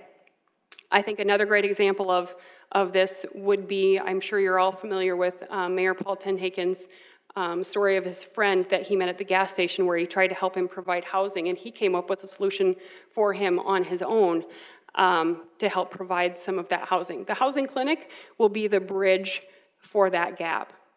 So the housing clinic will provide 2 to 3 navigators, hopefully, that will help people walk through those services. So it will help them determine what is their level of need, pre-qualify them for programs, and then do a warm transfer to that organization that provides that program or that service. Our goal is to get all of those providers of those housing services to be networked on one system called the Helpline Center of Care, so that we can see in real time the transfer of people from one program to the next. So when a navigator would do a warm transfer to Interlakes Community Action, for example, Interlakes Community Action can pull up the information that was discovered within that housing navigator meeting, and then can initiate the continue qualification of that candidate. So it's helping to get them pre-qualified. We hope to speed up the process, but we also hope to target them to the right service immediately, so they're not having to waste time in applying for services that they may not have been qualified for. Some additional services that we hope to provide out of the housing clinic is training and education on a tenant basis. So if you are new to our city, if you're new to our country, and you need to be educated on tenant practices and how to be a good tenant, that we can provide that education. Through the legal department, we're looking to provide housing mediation. So if there is a conflict between a tenant and a landlord, we can help the tenant mitigate that problem without having to go to court over it. So we're helping to, again, provide that interaction, that education, and that support that many people need when they find themselves in a situation. We're looking to implement the housing clinic over a series of phases. So the first year is to establish those housing navigators, establish some framework of what that education, that tenant education may look like, and work on some of those mediation services that are provided. This will be a partnership between Minnehaha County, Lincoln County, and the city of Sioux Falls, as well as the area nonprofit organizations that provide those housing services, and the helpline to get us all networked on that one software system. In phase 2, we're looking at further implementing that software system that would all network us together, allowing us to do that warm transfer of client to get the housing services that they need. But the other thing that it will allow us to do is it will allow us to track those folks that are diverted from the homeless count. So right now there is the state tracks those that are homeless, but they don't track those that are diverted from the homeless count. So this would actually track those that are diverted from the homeless count, but it would also help us start to paint a picture of what these clients are going through and help us identify maybe if there's an opportunity to provide additional resources. So for example, if we have somebody that is continuing to not meet their rent on a monthly basis and we can see those notes in a program, what other services could we maybe provide that can help them stabilize their ability to pay that rent? Or if we see somebody that is going between program and they've built a history of destructing property, maybe there's some other underlying issue that's causing that behavior where we can provide additional support services. So it helps us to see patterns and trends with people that are utilizing housing services, and then how can we offer them additional support to stabilize that housing.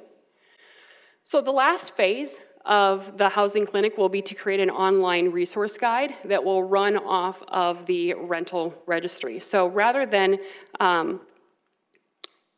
it's already required to be part of the rental registry through a city ordinance, but we would like to encourage positive behavior as far as them renting, increasing that or having them register their property on the rental registration. We're going to create a housing resource guide that allows you to enter in your annual income and maybe even some of your fixed costs. So if you know that you have a child support payment, you know that you have a student loan payment and a car payment, you can fit all of those fixed costs into that income calculator. It will then put out a number of what rents you could possibly afford in the city of Sioux Falls, and it would give you what those properties are based off our rental registry.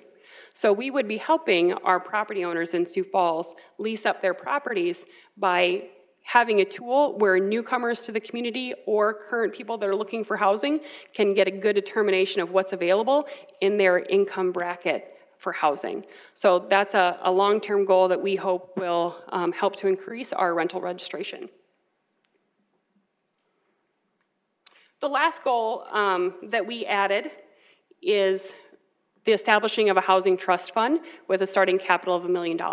I'll tell you that the starting capital of $1 million, there's no scientific mathematical equation that led us to put that at $1 million, but we just knew that we needed to start somewhere. The housing fund will be a source that we will utilize for the support of the housing clinic, as well as looking on how we can support folks in the single occupied or the home buyer program as well. So we look to that fund to be able to provide opportunities for folks to buy homes as well as to stabilize their home in the rental side. There are opportunities potentially for grants to run this type of a fund both on the federal and the state level. We're also looking at different community partners to help us with this, as far as Forward Sioux Falls, the Development Foundation, the Chamber, Sioux Empire Housing Partnership, and CCOP. We're having conversations with all of them to really understand what their needs are and how we might work with them to better support the business community and workforce, because we all know that housing is directly tied to workforce. If you can't stabilize your housing, you're going to have a very hard time stabilizing your job. If you can't stabilize your job, then you're going to have a difficult time stabilizing your housing. So the plan that I proposed today and some of those changes, these are just the beginning of our conversations.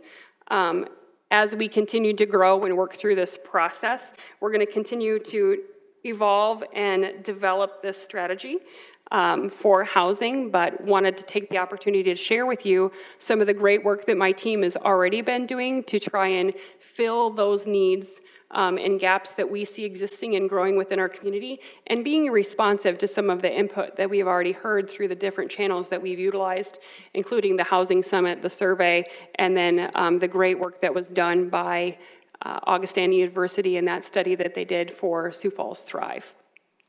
So at this time, I'll take any questions you might have. Thank you. Any questions, councilors? Councilor Staley?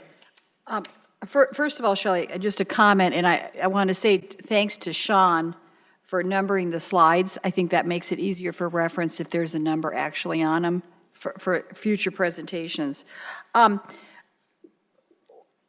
Back when you're talking about, I don't know what slide it would, go back to the beginning there, programs administered by the Housing Division. Well, on our page, but not on hers. She doesn't, yeah, we don't have a, yeah, it's not that, it was on this page. Oh, this one here, the programs? Yes. Okay, yep. And so I know that with Les Kinstead, I always brought this up because it really didn't make sense to me. When we're buying a home, we destroy it, we rebuild something, and we end up selling it for less than we paid into it. And I said it to him, I'm going to say it now too. I kept saying to him, why don't we partner with Habitat for Humanity when we're replacing these homes? Because it just doesn't make sense to take tax dollars and actually lose money in the project, okay? So I'm just when it says Neighborhood Revitalization Program, that's, yeah. I'm just throwing that out there. We don't want to waste the tax dollars when it comes to replacing one house with another. Yes, I agree. Thank you for bringing that up. And that's exactly why we're looking at changing the neighborhood revitalization program and reducing the number of homes that we're building through that program, because I agree in the fact that we want to maximize the taxpayer dollars, but still create an impact in affordable housing, because that's really, you know, when you look statistically at all of the data that I presented today, that's one of the greatest needs. So we are actually talking with Habitat for Humanity and looking at ways that we can partner with them. I can't talk specifically about the program that we're doing because we're still in the development stages of it, but it's an opportunity to work with them in a greater way that we have in the past. I will share that. So the development projects that I'm referring to rather than investing those funds into the creation of a single home, like you just talked about, we would then invest those funds into a development project where we're not assuming the risk or the carrying cost for the sale of that home like it's happening in our existing neighborhood revitalization program. So I appreciate that feedback that you had provided to Les Kinstead, because that was transferred to me, not directly from you, but I'm happy to hear that it did come from you. So perseverance does pay off, because I said that over and over. So, okay, next up is, we're over on page 9 here, creation or rehabilitation of dwelling units. Mm-hmm. So my question I wrote is, what exactly is a dwelling unit? I wasn't sure. Are you talking about twin homes? Are you talking about multifamily? Or are we talking about single family? I'm actually talking about all of them. So when I refer to a dwelling unit, I'm referring to somebody's home. And a home could be something that you rent, which is actually my current situation. I rent a townhome. So my home or my dwelling unit is a rental. So it means either a townhome, a multifamily rental unit, or a single family home, or a mobile home. So all of those consist of a dwelling unit.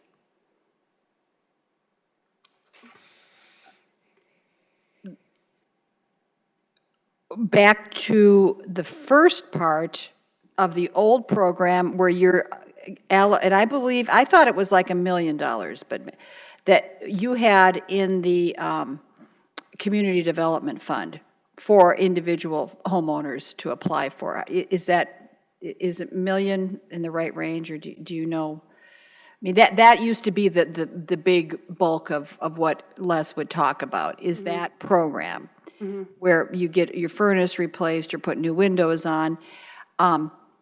That piece of it's going to stay the same.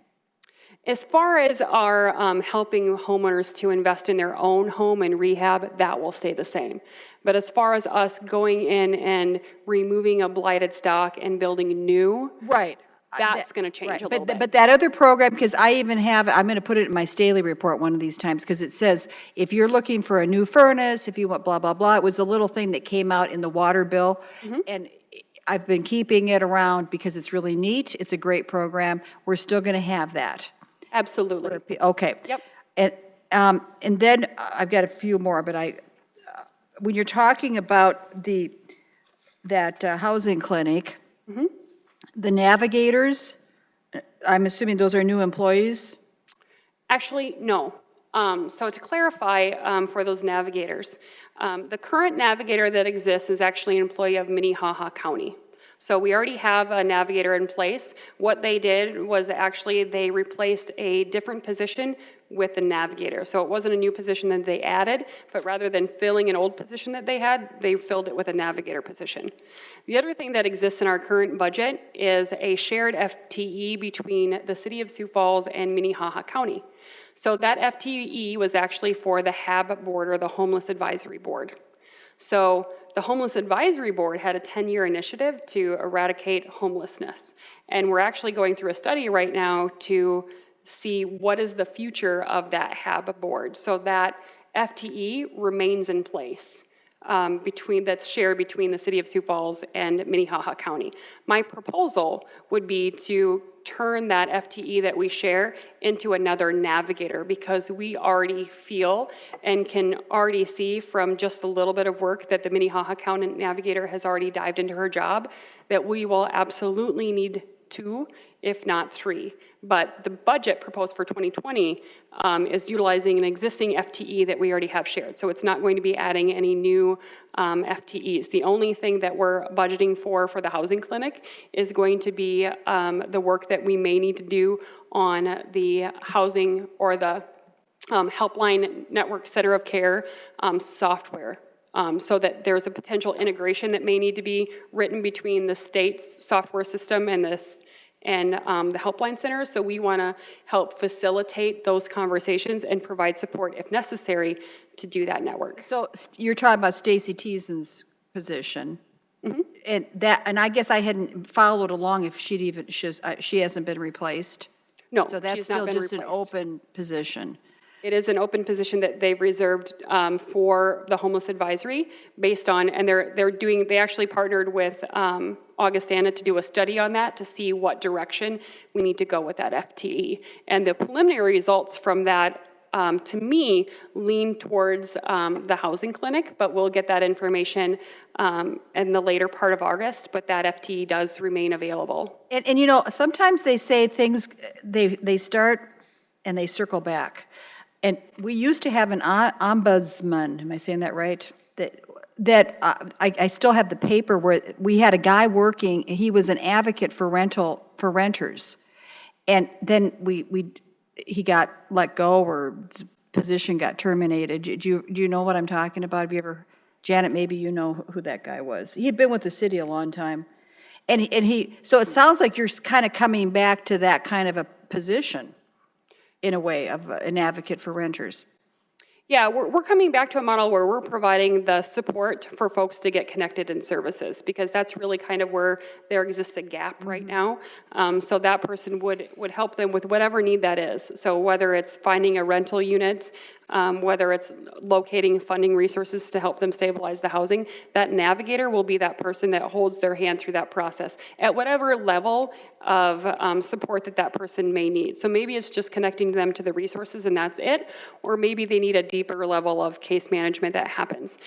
So we're also looking to, the model is very much in its development stage, and that's why it has a 3-year implementation phase for the housing clinic, but we're very excited about this opportunity to help bridge that gap and give folks the assistance they need to stabilize their housing. I have a few more, but I'll defer to. Anybody else have any questions? Councilor Brecky? Just a quick statement on the last part, and just, I'm throwing out there, you guys are the experts, and you're doing a great job, but I'd like you to give some consideration to the policy or the practice of perhaps, again, through your clinic, to taking the program to the people, because oftentimes the individuals who are struggling with homelessness are also struggling with the ability to have transportation, and the location of wherever that is going to be inconvenient for some people.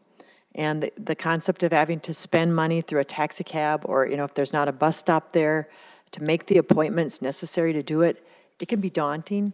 So I just put that in, I just hand that out to you as, just maybe a green light thinking thing about maybe at those initial meetings, if they can just get the phone call there, maybe there might be a way, to actually interview them on their own location and that sort of thing. Yes, thank you for providing that feedback, and that actually did come up in our housing clinic conversations. The initial physical location that we're looking to potentially house the housing clinic would be with Minnehaha County.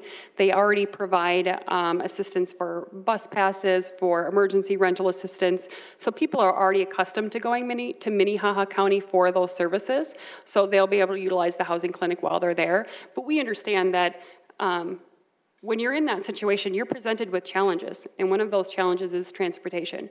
So we are very much looking at how we can meet people where they are, because that's, to go into a little bit of a different direction, that's the problem with tenant education as well. We have many organizations that provide tenant education in our community, but they don't run the classes often because they can't get people to attend. So how can we provide that same level of education and support, but give it to them in a manner where they will be able to use it in their current situation and not expect them to go to a location to get that education. So those are all meaningful discussions that we're having as we create and develop this housing clinic, because we want to be sensitive to the clients that we serve. So thank you for bringing that forward and just further highlighting that conversation that we've had within the development of this clinic. Thank you.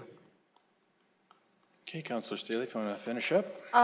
So back to the, where you talked about having a program where you're going to help people move out of a mobile home instead of doing any rehab, then what happens to the mobile home? Is that going to be destroyed? It's so bad that it's beyond? Yeah, one of the things that we're looking to do is to destroy then that mobile home. So if we get the family, if they make the decision to move out of that family and they accept our offer to invest in them, then we would remove that mobile home from the housing stock so that we're not putting another family in the same situation. But the mobile home would be, probably that lot's going to be owned by the mobile home park owner, correct?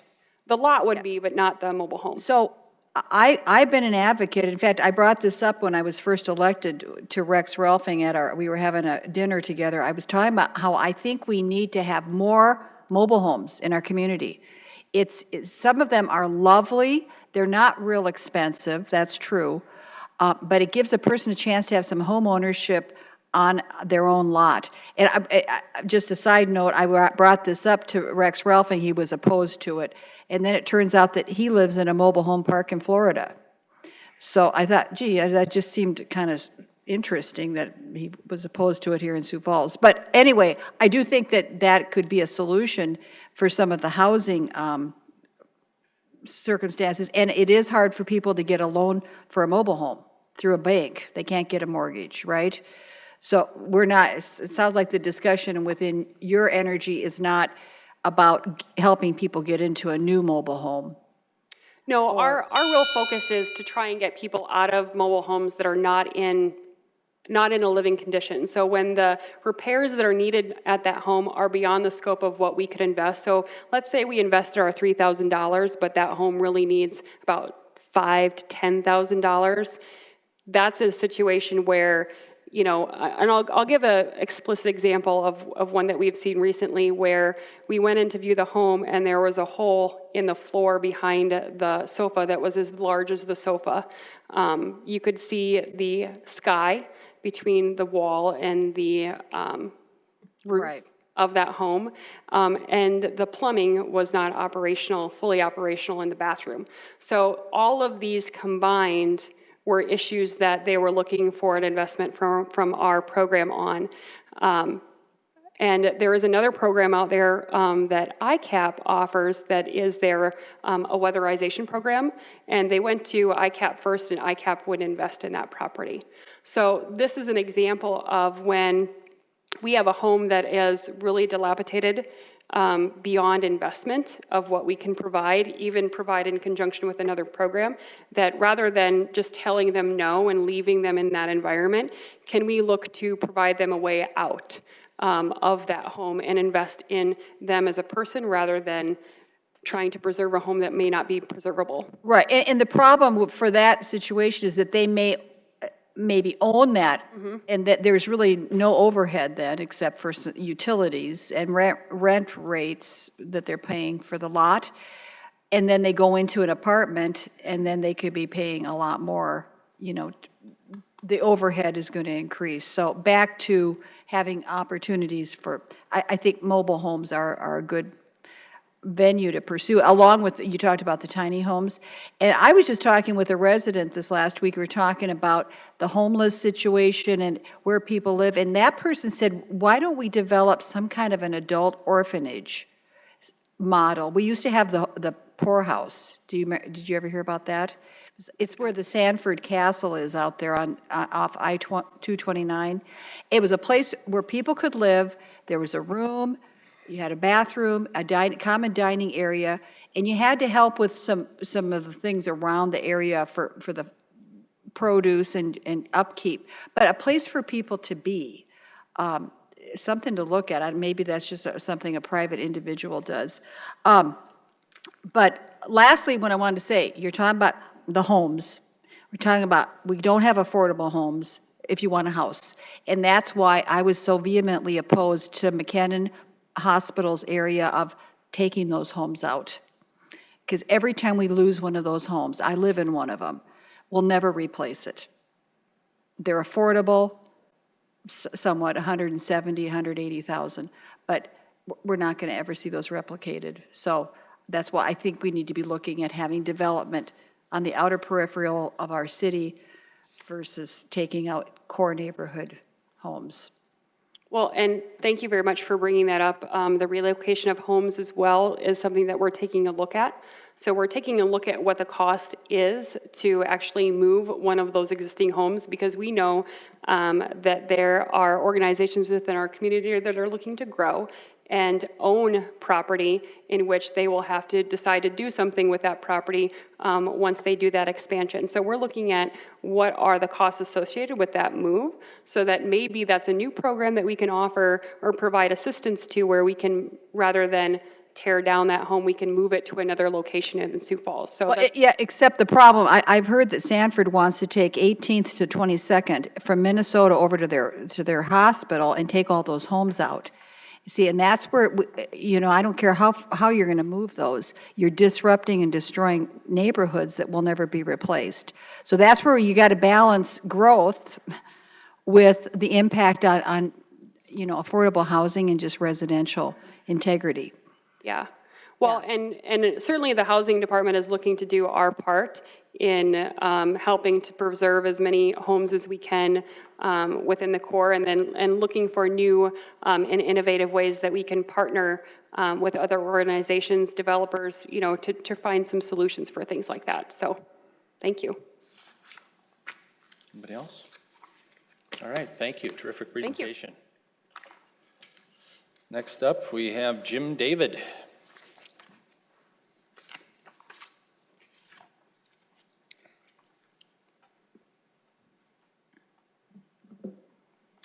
Good evening, councilors. Jim David with the City Council Office.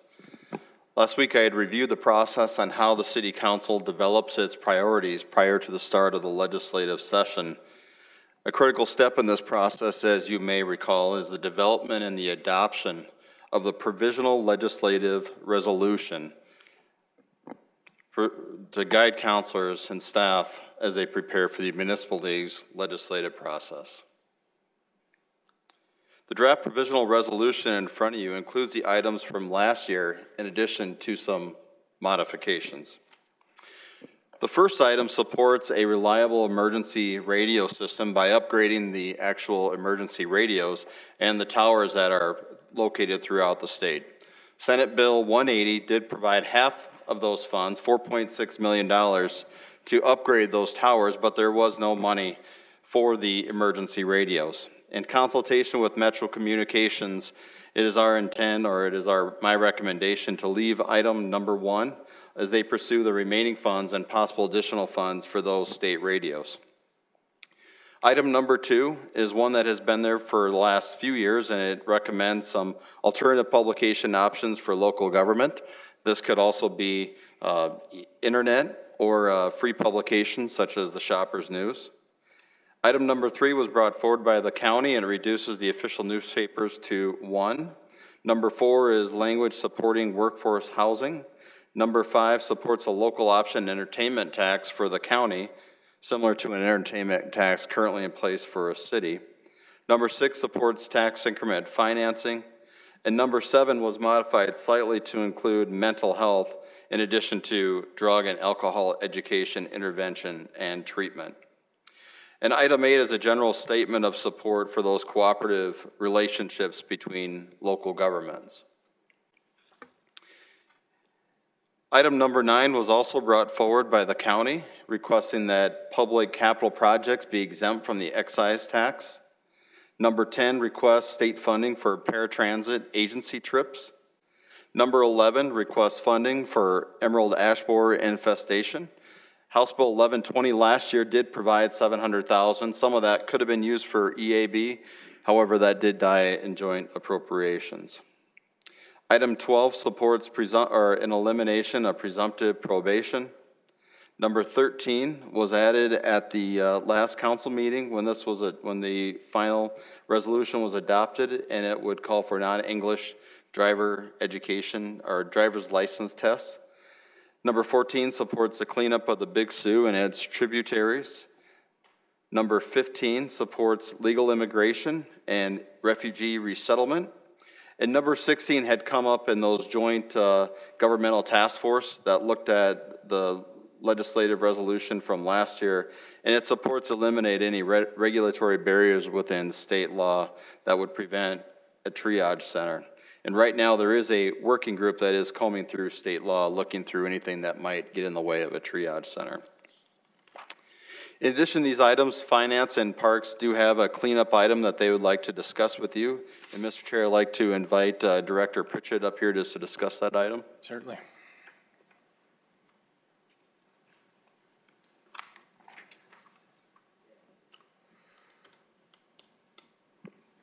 Thank you, Sean Pritchett with Finance.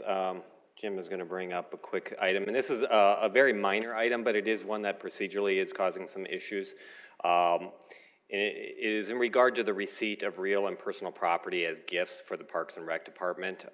In consultation with the City Attorney's Office and their reading of the current statute, as it reads, it requires that the City Council and the Parks Board essentially both give consent to each and every donation that is made to Parks and Rec. So whether somebody is looking to donate a parks bench or maybe buy a block to have their name and their veteran status put out at Veterans Memorial Cemetery, and some of those items, even the very minorest of items now have to come to the City Council, and it just causes delays in receipt of those gifts, and it just is difficult for people that are looking to make those kinds of donations to the city. So we are looking at opportunities where we might be able to amend this language, and wanted to bring this forward to you because it does require, the current statute requires the City Council and the Parks Board approval, in this case the advisory body's approval, and we could add language to this statute or request with support from the Municipal League to add language that would state, or is otherwise approved based on the municipality's established policy, which would give you the opportunity to establish a policy, maybe even thresholds as to what you would give some guidance to allow a little bit more ease in receipt of certain donations. So. Okay. Is that a wrap, or you got some more? That is it. If there's any recommendations on any additions to the resolution, if our plan is to bring this forward at the August 6th City Council meeting for your consideration. Okay, any questions, Council? All right, looks like we're good. Thank you. We will move to public comment portion of the meeting on anything on the agenda today.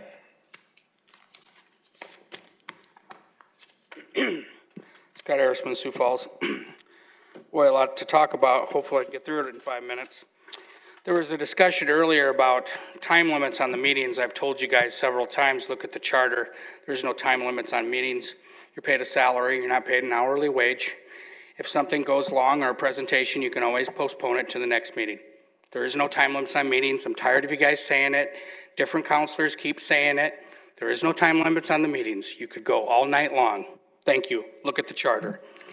Anyway, I also don't understand the secrecy of the operations committee. I think all the committees should be open to the public. And to tell you the truth, I haven't seen any committees meet over the past year. The only one is the audit. It's because they were hiring somebody.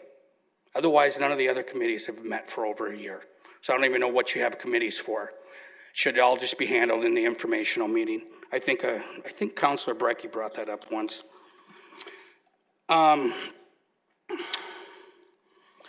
As for rehabilitation in the homes, I've been pushing this for about 10 years. I think we need to rehabilitate the core, and I think what we need to do is we need to partner with current homeowners and current apartment owners to help have more affordable housing. Ever since Shaped Places happened, it's made it more easier for you to add on to your home. It used to be kind of difficult in the core to do that, but once Shaped Places came in, it made a lot of things residential, and now you can change a 1-bedroom or a 2-bedroom home into a 3 or 4-bedroom home very easily. You just lose some of your yard. I think you could do a 4-tier approach on this. I think some state law would have to change, but I think you start with the streets and the curb and gutter. You use community development for loans for furnaces, windows, roofs. You talk to the feds about EPA grants and other things that you can get some monies there. And where you'd have to probably do state law changes, having TIFs for personal property. In other words, you'd get let's say it costs $3,000 to fix your roof. You would pay your taxes, and then you would get a rebate back for that roof repair. I always hear a lot of excuses why we can't do this. I've heard that for 10 years. I'm tired of hearing the excuses. Just do it already. It's simple. It's not that hard. It will have a huge economic impact on this city, helping these people out. These are normally people that are working. I get frustrated when we say, well, we got to help out all these people with rental assistance. A lot of these people don't have jobs. Why don't we start with the working poor in this town who are working very hard and give them some incentive to fix up their homes? Let's start there first, and then let's move down to the people who choose either homeless or choose to be homeless. Because I do believe some of them choose to be homeless. Sorry, I just do. I was looking at your legislative priorities. I found some interesting things on there. We continue to push this, that TIFs are an economic benefit. Yet there's been no studies ever done, ever proven, or ever shown, I've told you this several times, that have proven that TIFs have worked in Sioux Falls or provided any jobs or any economic benefit. Until we see some kind of study independently, hopefully one of the universities will take it up, that shows us that TIFs are giving us an economic benefit when we're giving it to $1 million condos and parking ramps and market rate apartment buildings. Once we can see that we're getting a benefit from that, then we can go ahead with TIFs. But until then, I don't think we should be giving TIFs. This should be taken off your legislative priorities. I also think that on your legislative priorities, we should not be encouraging new taxes. It drives me crazy. Oh, we got to give them the opportunity to raise taxes here. There are so many opt-outs going on right now, I can't even keep track. County, city, well, the city is in September, school district, bond election. I mean, I got so many different property tax increases and everything, and now we're talking about increasing more taxes and creating more taxes? Give me a break. That shouldn't even be on there. Government officials shouldn't be finding ways to create new taxes. I'm sorry. You should be trying to save us money. Especially with the economic downturn coming very soon with the agriculture sector. And as for the, can't even read my own writing here. Oh, one more thing. Alternative publications. I have felt for a very long time that we could save ourselves a lot of money by putting everything on the internet And if somebody needs a printed version, you put it in the libraries, and they can go to the library and read the printed version. Paying $70,000 a year to the newspaper is a waste, especially since they print those notices on a Monday or Saturday in a paper that nobody reads. You're basically throwing your money away. So think about that. Anybody else? Okay, we will adjourn. Thank you.